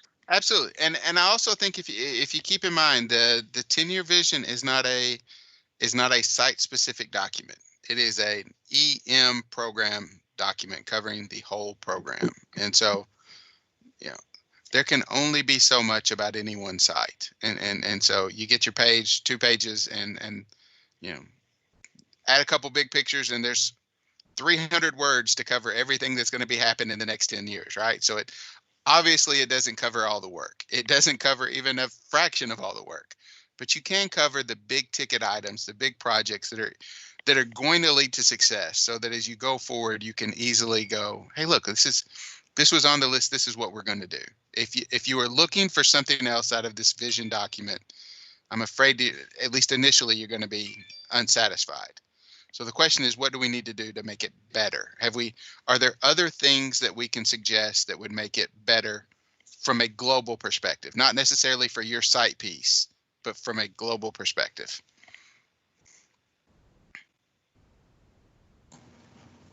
Eric, can I step in for a second?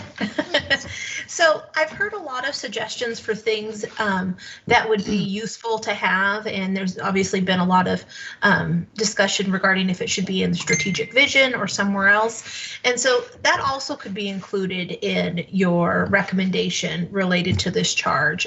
Are there things out there that you feel would be useful to have in a different document or a series of documents that you think the stakeholders would find useful and the community members would find useful?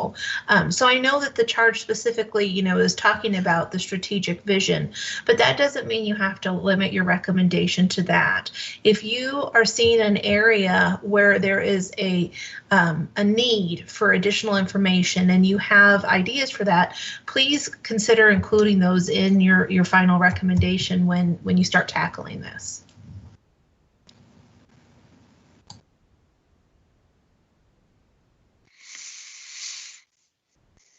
Bob Hull, your hand was raised. What would you like to add, sir?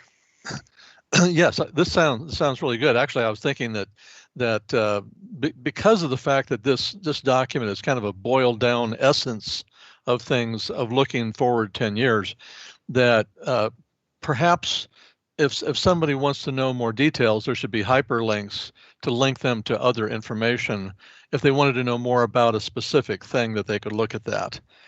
Because obviously, at our sites, we dig into this stuff and we know the terminology and what they're talking about and everything else. But for somebody who just picks it up and looks at it, it may be a little bit of gobbledygook, in a sense, because it's a lot of DOE terminology for one thing, and secondly, it's site specific. So I think hyperlinks perhaps to websites or documents that would provide more detailed information would be very helpful.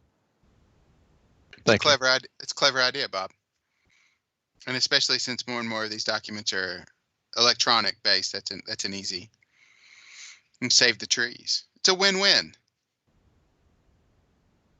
All right, so far the ideas I have heard, and you guys correct me if I missed one, that making sure we place this document in context and getting early buy-in and especially from the advisory boards and folks that are intimate with the program, at least so they're aware of where this is going and the purpose. Looking for commonality in the sites, because I know there was some overlap in some suggestions. We talked about maybe recommending adding a section on cross-site activities, that there might be some benefit there to encourage them to do some of the things you're wanting to look at. We talked about hyperlinks. We talked about what else am I missing? We talked about really kind of defining the scope of the document. So I think there was a couple other things that I'm blanking on, but you see that there's we talked about budgetary implications associated with the vision and visuals to tell the story. Oh, you're the best, Shell. Thanks for paying attention. You're so great. So you start adding those together, and you see we've got the meat of a really good document or piece of advice that I think we can all kind of get our heads around and start to kind of agree with. And that list can always grow and it can be expounded on. So are there any before we start like building a path forward on this, anyone else have anything they want to discuss on ways to make this a better document from a cross-complex issue?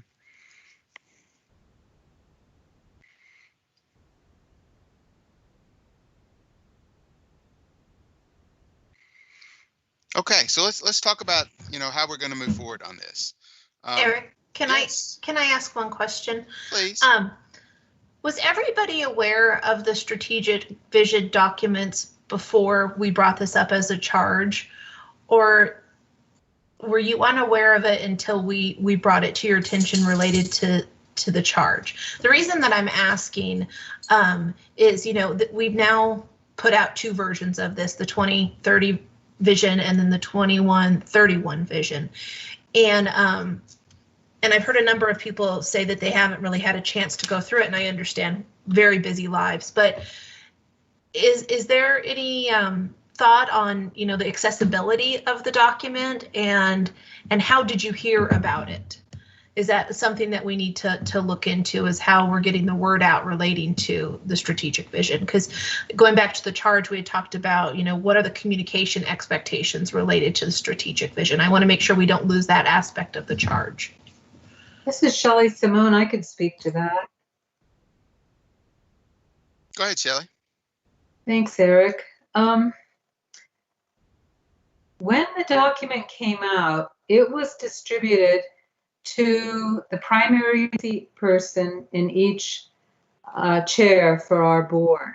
So there was a serious distribution problem with getting that document out, and also coupled with that, so there were lots of everyone wanted to weigh in on it, and it looked very exclusive, and people felt cut out of the process of being able to weigh in on it. I think there was an incredibly short turnaround time. It was 8 days or something like that. It was it wasn't doable for the board collectively to be able to weigh in. So distribution, getting it out soon enough so that the board has time to weigh in on it in committees and formulate advice or opinions, if that's what headquarters is looking for, in a timely way.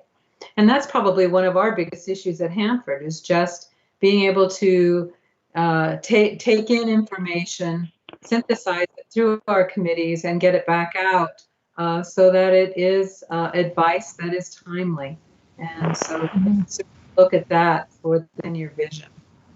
Yeah, Shelley, I understand exactly what you're saying, and I think that kind of ties into, I think it was Savannah River yesterday had mentioned, now the federal registers are requiring a 37-day notice rather than 30, and so that's something that I've been trying to take an active role in, is communicating with my colleagues that there are time constraints related to advisory boards working on products, and that 2-week turnarounds does not comply with the FACA requirements if we're trying to get full board input.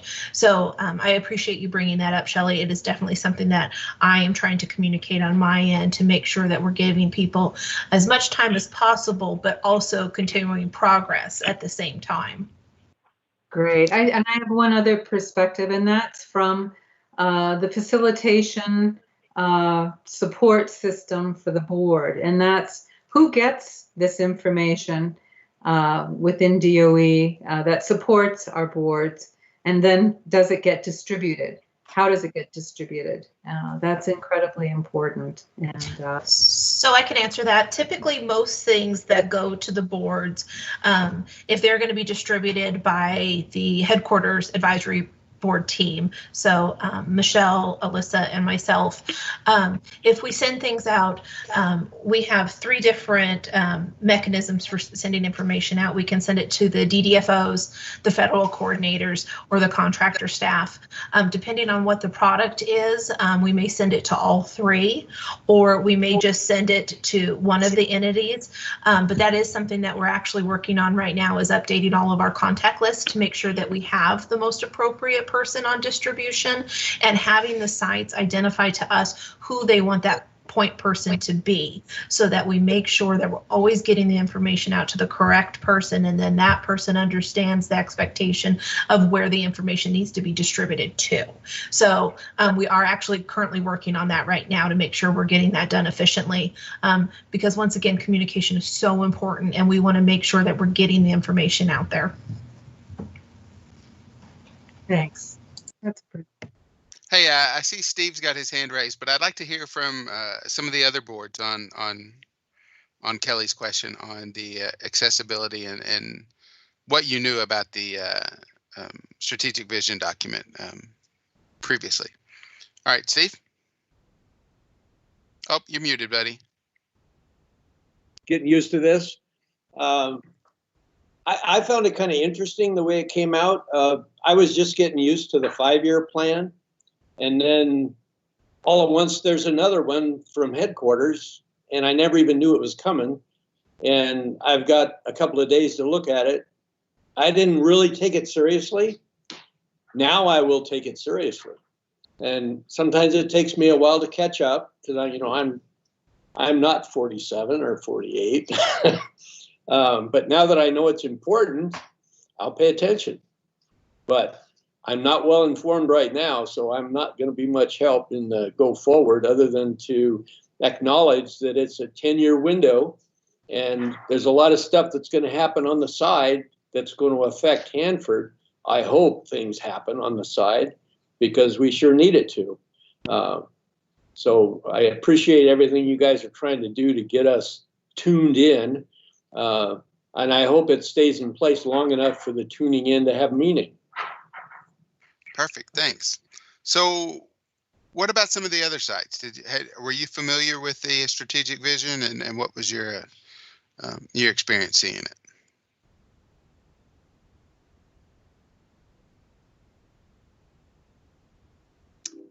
Mr. Roberts. Yeah, go ahead, Frank. Pretty simply, we were aware, we were interested to see the updates from year to year. Obviously, always good information to have, and to keep close, because that's our future. Not anything really to be concerned about, at least from the board perspective. It's again, good information to keep in the background and to use for planning purposes. So we were happy with it, and look forward to seeing more. Thanks, Frank. Appreciate your willingness to share. Anyone else? Oh, I see, Michelle, you got your hand up. Thanks, Eric. So, much like's already been shared, I didn't quite understand the context of the vision document. And so now that that's a bit more clear, certainly I'm going to pay more attention to it. We've made a lot of talk today about, 5-year plans and 10-year plans. Personally, I like the idea of the 10-year plan, because it allows us as a greater board community to have a more strategic look at how DOE and specifically EM is thinking about addressing these challenges. So from my perspective, I like the nature of that about the plan. I do think there are things that we should think about relative to how we communicate it, right? So no one's going to read, outside of maybe some folks on these boards, a whole document that talks about 10 years of activity. So there's got to be some thought given to a more interactive or more engaging way to share some of this information, and maybe it becomes more soundbite driven, right? Because what's relevant right now to who and why is going to be key as we think about how we continue to take information forward to our communities. So that's all I really wanted to share.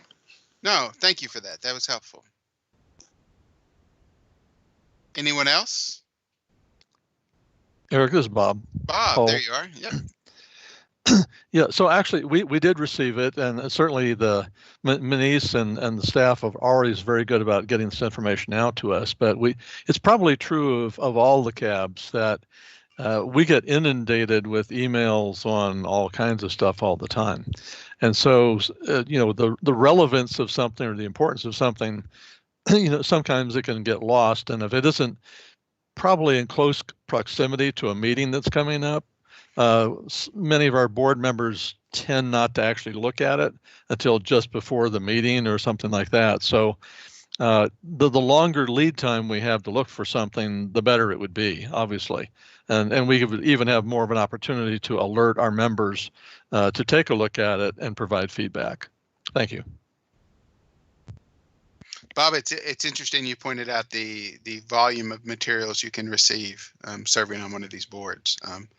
So internally with Paducah and Portsmouth, we kind of bundle our materials, and we do kind of a weekly bulletin with all the regulatory documents, the news articles, and all this kind of grouped together. Unless it's something that's like got to go out immediately, then we just unless it hits a very rare spot, it doesn't get sent out. So we kind of bundle it, but you still get a bulletin with 37 different articles in it. Do you read all of them, and how does it work? And are we really conveying the information in a way that's in a useful manner? I think it's a challenge, and it's something we have to figure out how to manage. Well, I think actually, as a board member, we probably get at least one thing a week, if not 2 or 3 things a week, that are relevant to the cleanup of the site. And it may come from DOE, it could come from our state NMED, it could come from the county. And so we get a lot of this stuff. And I spend a fair amount of time every week just trying to track what's going on. And I said Manise has been really super good about letting people know about it. But again, it's the issue of the timing and how long we have to look at it, and maybe even some message coming out stating that it's really important that we get your feedback, as soon as we can on this, so that they know there's a priority to it. Thank you. That's fantastic. See, and you're lucky enough to have Manise as your board staff. See, Paducah stuck with me, and that's just second rate at best compared to Manise. So it's a shortcoming on their part. So anyone else with want to share their experience with the 10-year strategic vision? I think Don has his hand up. Sure, go ahead, Don. Well, I knew you wouldn't call on me because I'm part of your group. But people are talking about being inundated. This is a personal. You ought to have a wife that was on the board 6 years prior to you. You talking about being inundated with paper. Our house is papered with DOE papers. So we thank you for the wallpaper. It's been very nice.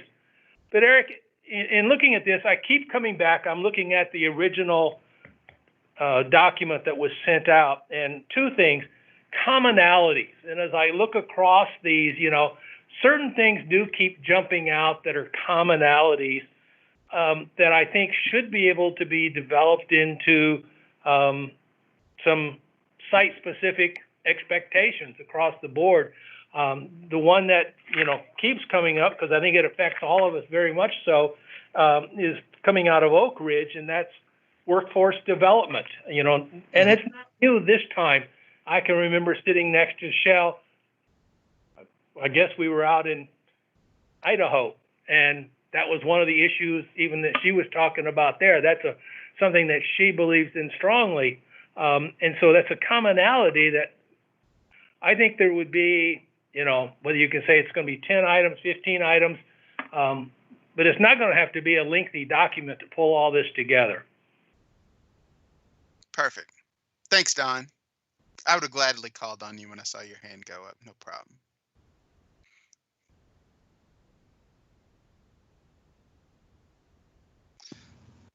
All right. Anyone else? I'll give you just a second if you want to share.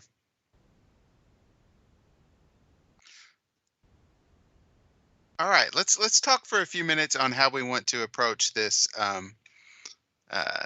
pulling this together. Now, we are fortunate that we have volunteer already in the hopper, and that Shell has said she is interested in participating in this, and we are thankful for that. I would suggest we kind of approach the same format that we're looking at for the Charge 1, that we pull a team together. We'll start and we'll work with Shell and find a time when we can gather online, start having meetings, kind of scope this out, make sure you guys are good with it, and then let them do the legwork and pull it together. Does that sound fair to you, Shell? Are you good with that? All right. So is there anyone else? Yes. Oh, you said great. Okay. Does anyone else want to volunteer to participate at this point? Steve, I see your hands up. Is that for something new, or is that still up for a while? It shouldn't be up. Okay, just double checking. Anyone want to volunteer to work on this Charge 2 document? This is Shelley. I'm Shelley Simone. I'm really interested in working with Shell on this, much more so than the first charge. And my intent is to pass off our commitment at Hanford to the first charge to people on our public involvement committee.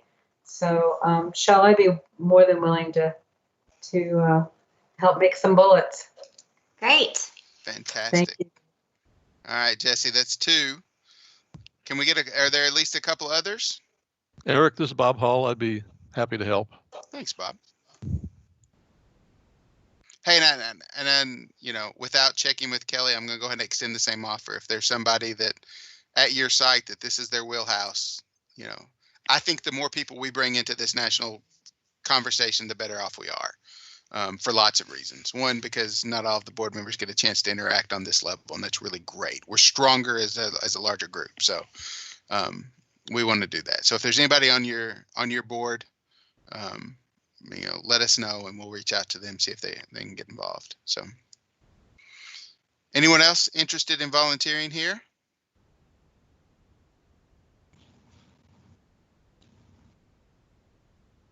Eric, I'm trying to go through my notes here and seeing, making sure we're trying to evenly disperse responsibility. Does anything look?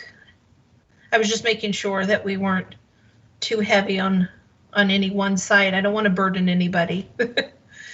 But I guess at the same time, if you're willing to volunteer, then I definitely appreciate that. I just want to be very cognizant of the fact that y'all are volunteers.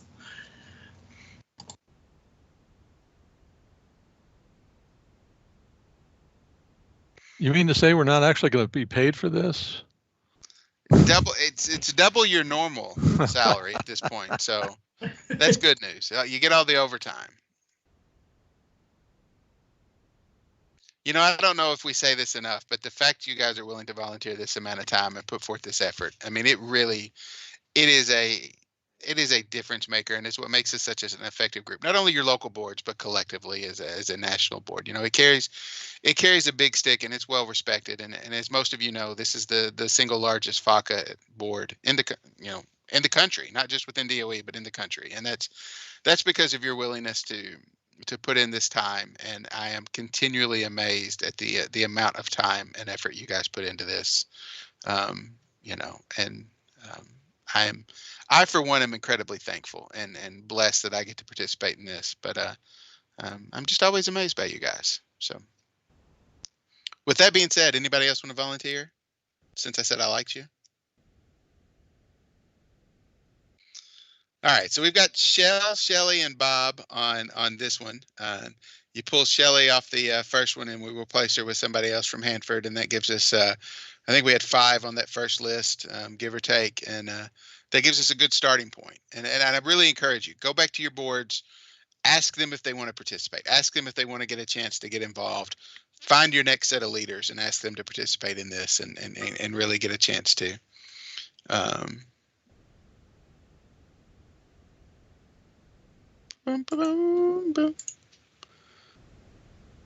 The new numbers on the value of volunteer time came out yesterday. Oh, okay. So that's fantastic. There's a link to, it looks like an article from Ruth Nicholson, the HAB facilitator. So on the value of volunteer time. So if you get a chance, you might take a look at that. All right. So we're good to go. Kelly, anything else we need to do to prep us to get work done for Charge 1, Charge 2? Nothing that I can think of right now. We'll be contacting everybody probably next week to get the ball rolling for things.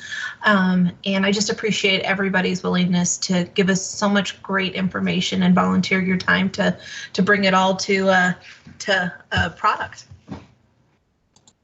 I'm not saying, I'm looking forward to this. It's going to be great. And, you know, hopefully this allows DOE to feel comfortable in issuing other charges going forward. Big asks and big tasks, and we can show that we can deliver on it and be productive and create value for our program, which is always fantastic. Absolutely, and I would also suggest, you know, if there is a local recommendation that can be made based on the research that you did relating to both Charge 1 and Charge 2, to consider that as well, because with this much work that you guys have done to put into this, it would be great if, you know, you could get multiple products out of it. This was a lot of effort, and so just take a look, make sure that there's that you've exhausted all resources in terms of giving recommendations related to all your hard work. Perfect. All right, Kelly, we're about the end where we need to wrap up. Anything from you we need to know before we start closing this down? I have just a couple of things on my list. I'll go pretty quickly. I wanted just to remind everybody, we talked about the strategic vision. You'll get more information in your email. There should be a save the date. And then I've also lined up a DOE Order 435.1 training, which is RAD waste overview training. And so that's going to be scheduled for May 27th. I will get out the specifics about the exact time, but it will be a virtual training. I think it lasts about an hour and a half. I'll have to go back and look at the exact time. But if anybody's interested in knowing more about that DOE order and how it's related to our waste management activities, I highly recommend it. It's a really great training. I think you'll get a lot out of it.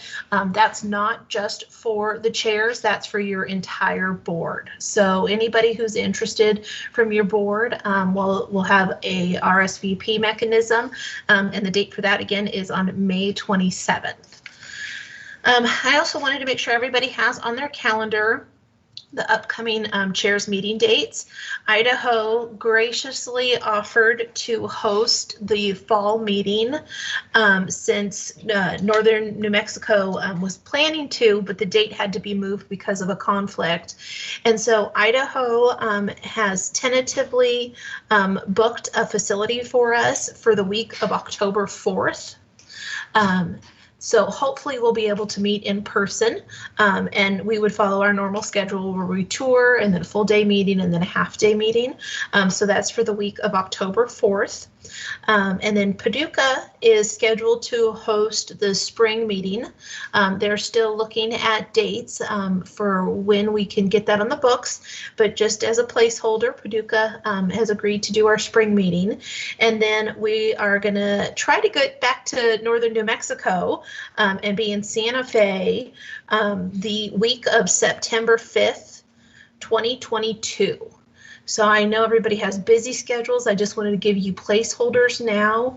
Obviously, we don't know which of these are going to be in person and which will have to be virtual or which will be a hybrid. I know we definitely want to push for hybrid meetings when we can so that, you know, more people will be able to participate. But get those on your calendar and we'll give you more details as we get them.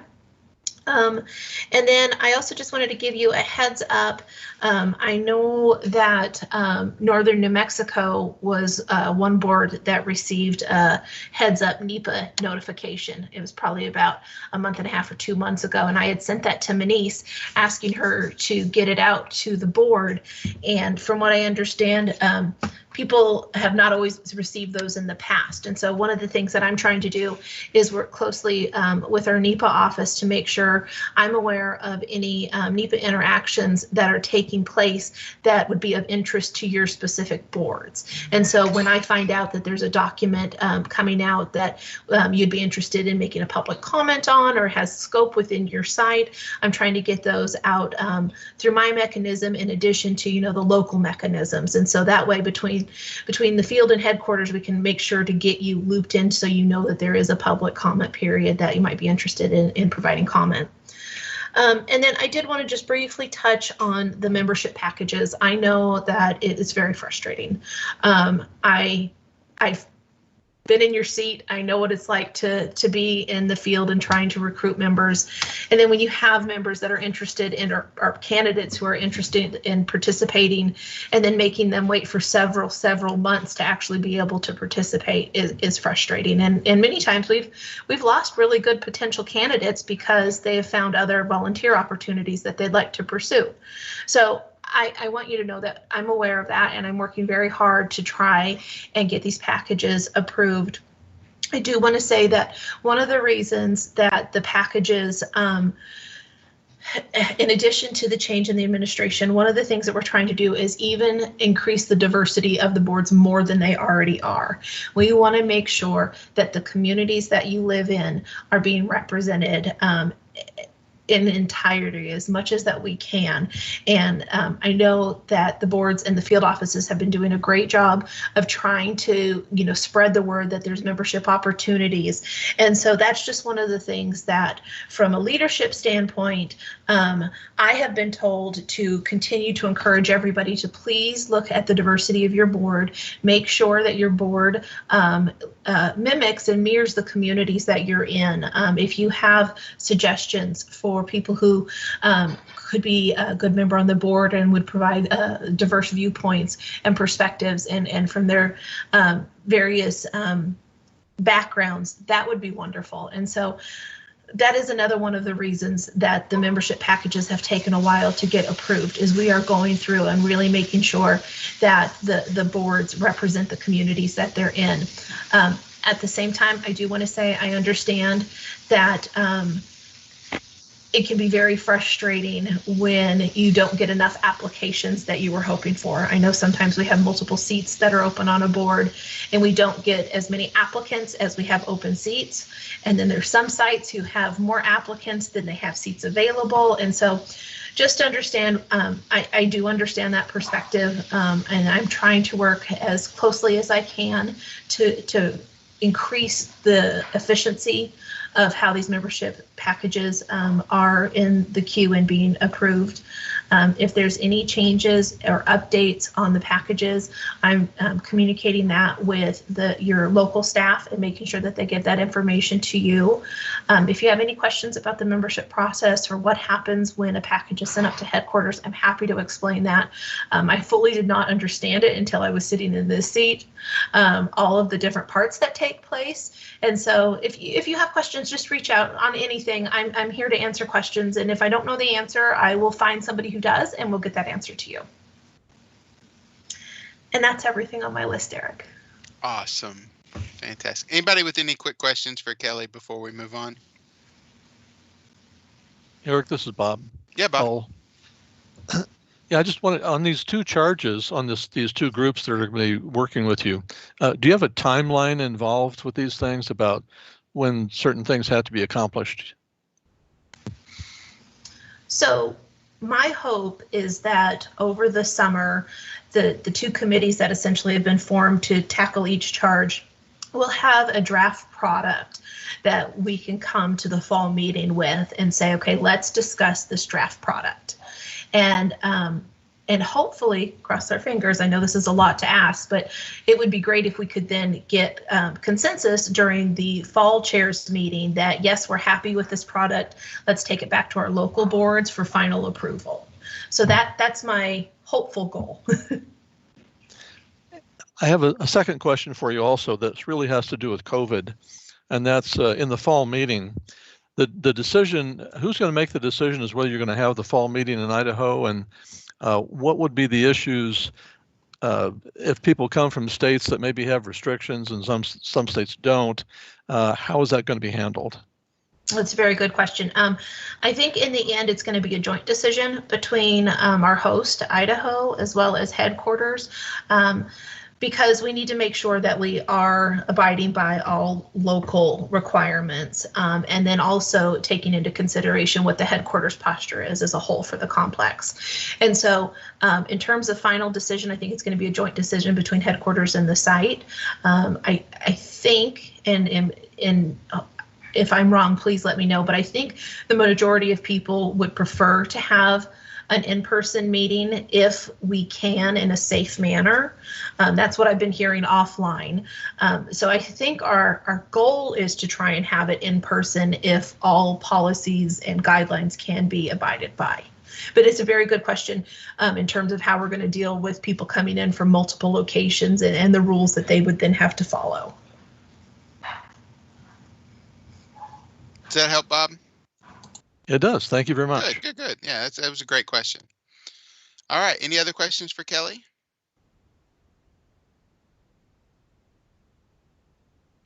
All right. We've got just a few minutes. What if we go around the room and let you take your parting shots and say any final things before we call it a day? So let's start over on the East Coast and we'll make our way west. So we'll start with the Savannah River.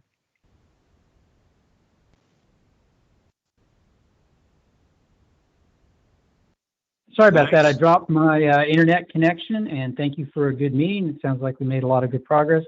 I look forward to seeing everybody later in the fall. Thank you. Fantastic. Hey, good luck with your membership package, and can't wait to see you soon, Greg. All right, sir. I appreciate the opportunity to interact with all of you, and look forward to seeing you all again. Perfect. Thank you, sir. All right, Oak Ridge. I just want to thank everybody for a great meeting, and I'm actually really looking forward to working on this charge with the group. So thanks, everybody. That's great. Leon, are you there? Yes, thank you so much. Learned quite a bit over the past couple of days and looking forward to future interaction. Man, Leon, you have a classic Tennessee accent. I love it. It makes me feel right at home. That is spot on. If I didn't know you were faking that accent, I would be completely. I'm just kidding. That's all right. Portsmouth, Bob.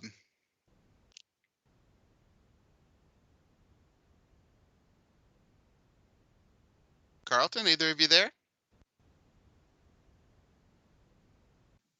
Yes. Oh, there you are, sir. Yes. All right. Yeah, I had to figure out how to unmute. Eric, it's been a very good meeting. I've enjoyed all of the conversation, heard a lot of good things. There again, it was good to see everybody virtually here on the call today and yesterday. So we would like to believe that, yes, safely we can do this in the fall, and it'd be good to see everybody at that time. Thank you, Eric. Had a good day. Perfect. Thanks, sir. All right, Paducah. We just want to say thank you for a wonderful meeting and all that you've done. We're looking forward to a meeting where you don't have to tell anybody you're not unmuted. Thanks, Don. Victoria, are you there? I am. Hopefully next spring it'll be nice here in Paducah. You know, no snow like we had today, which was weird.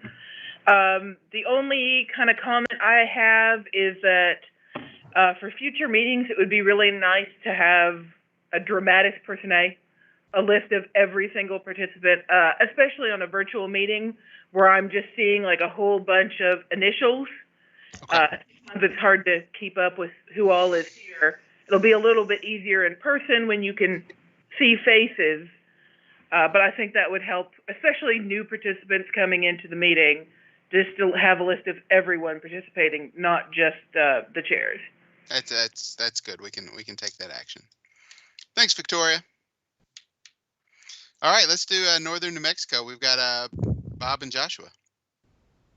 Thank you, Eric. Yes, it was as they all are. They're excellent meetings, and Kelly, thank you very much for the charges. They're right on topic of things that are very interesting to us. The presentations that were made by Steve, the EMAP presentation, certainly appreciated the CREST people coming and making a presentation and providing those additional documents, which we'll have to take a look at, and I'm sure they'll be very beneficial. So thank you for inviting them, and tell them certainly we appreciate their support, and have a great day. Thank you.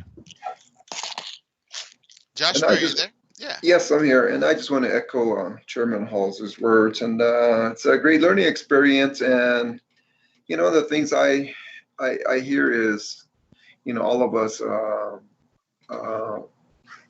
going through the same thing, and it's good to have this communication and for all of us to pretty much have a good grasp on what's next.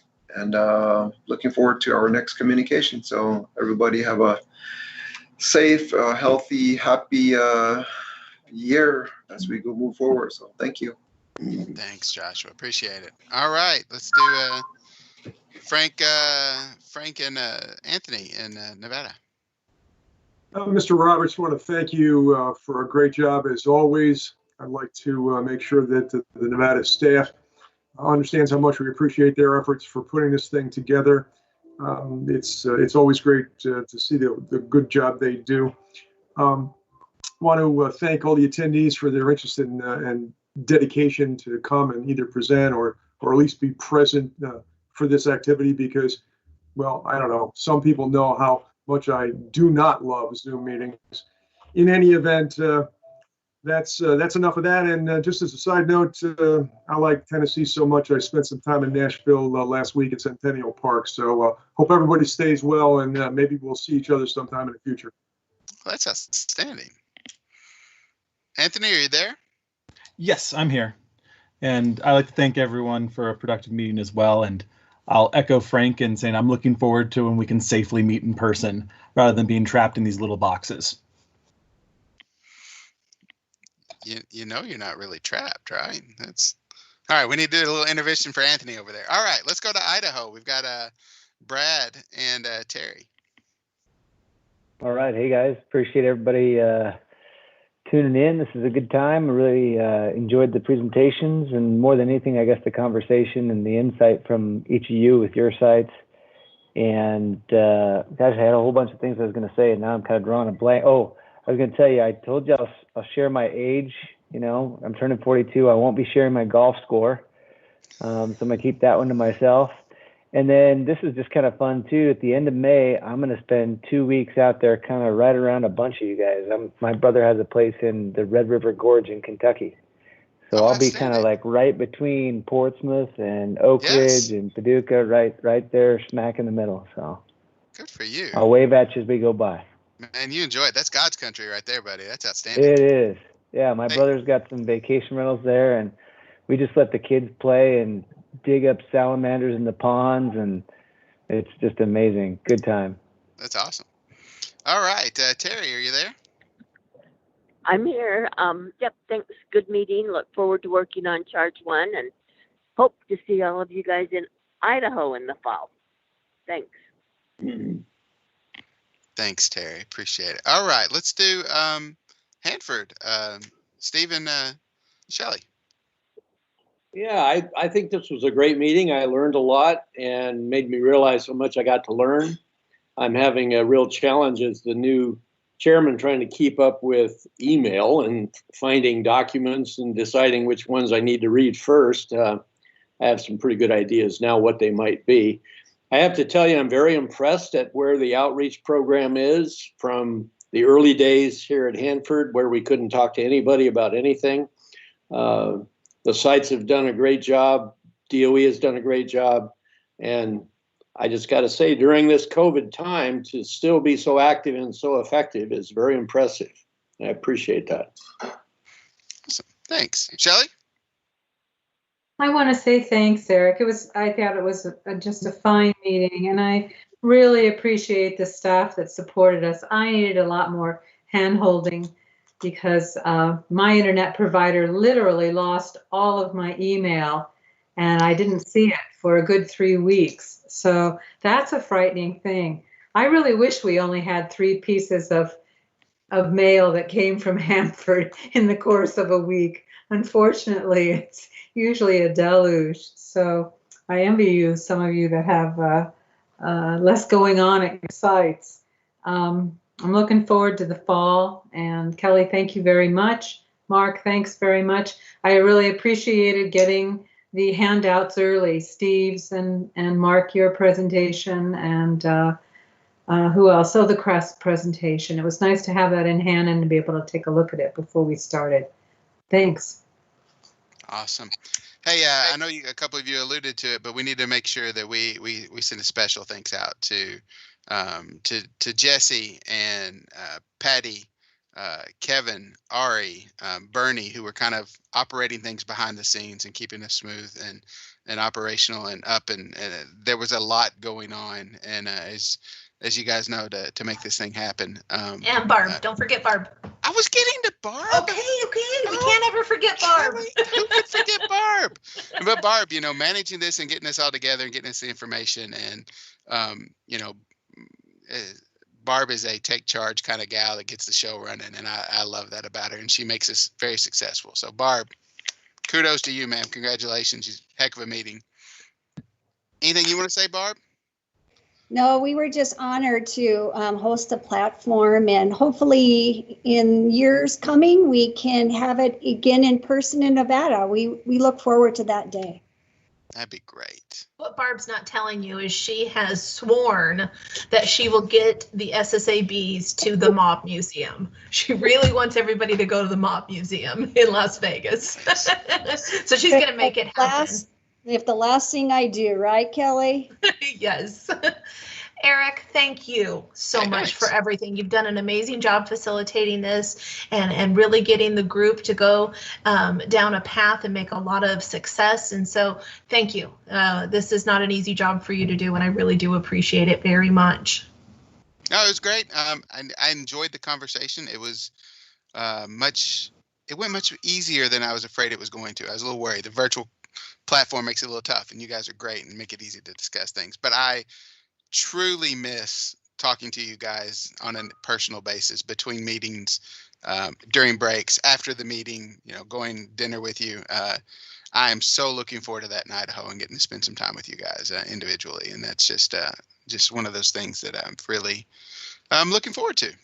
So, Kelly, I think that's it. Unless you got anything else, bang that gavel and let's call it a day. So I wanted to, just before you close. Oh, Mark, I'm sorry. That's all right. I just wanted to thank everybody for their efforts, and it's the conversation was very rich, and I felt it was important to stay into all of it. So it doesn't happen very much. You get bored and got to leave, but no, I thought it was very, very important. And thank you for your efforts. And I want to wish Brad well on his birthday golf match. That's awesome. So yeah, and just so we don't forget, I know we had tons of staff that stuck around and helped with this from the various sites. Kathy Higley and has been with us the whole day, and she's been available. And we probably didn't tap into her as much as we should have, but Kathy, I'm hoping we can, as we get into some of this with our individual charges, if we have questions, we can call on you and Mark Greenberg to try to answer some questions. And then Mark Gilbertson, man, sticking around and being able to answer questions and sort through this. And Jocelyn was here, and just confirming that you're hearing what we're saying is a big deal and helps the conversation and makes this, it validates the program. And so we're very thankful for that. Well, I wanted to say thank you for the opportunity to participate and be part of the group and present to it. Mike will be reaching out to make sure that we're going to provide you the right kind of information that was requested earlier. So again, this is great for me. And Eric, you were amazing master of ceremonies. It was awesome. Thanks. Kathy just likes me because the last time we were together, we were yelled at by little old ladies, and I took the heat so she could escape. So, that's how it works. Shield. He was a human shield. All right. Anything else for the good of the order? Guys, you always make me happy, and this is a joy, but we're at the end of our day. So let's call it a day and move forward. And can't wait to talk to you on your committee meetings as we move on Charge 1 and 2, and then hopefully see you in person in the fall. Thanks, guys. Have a great day. Thank you, everybody. Thanks, Eric.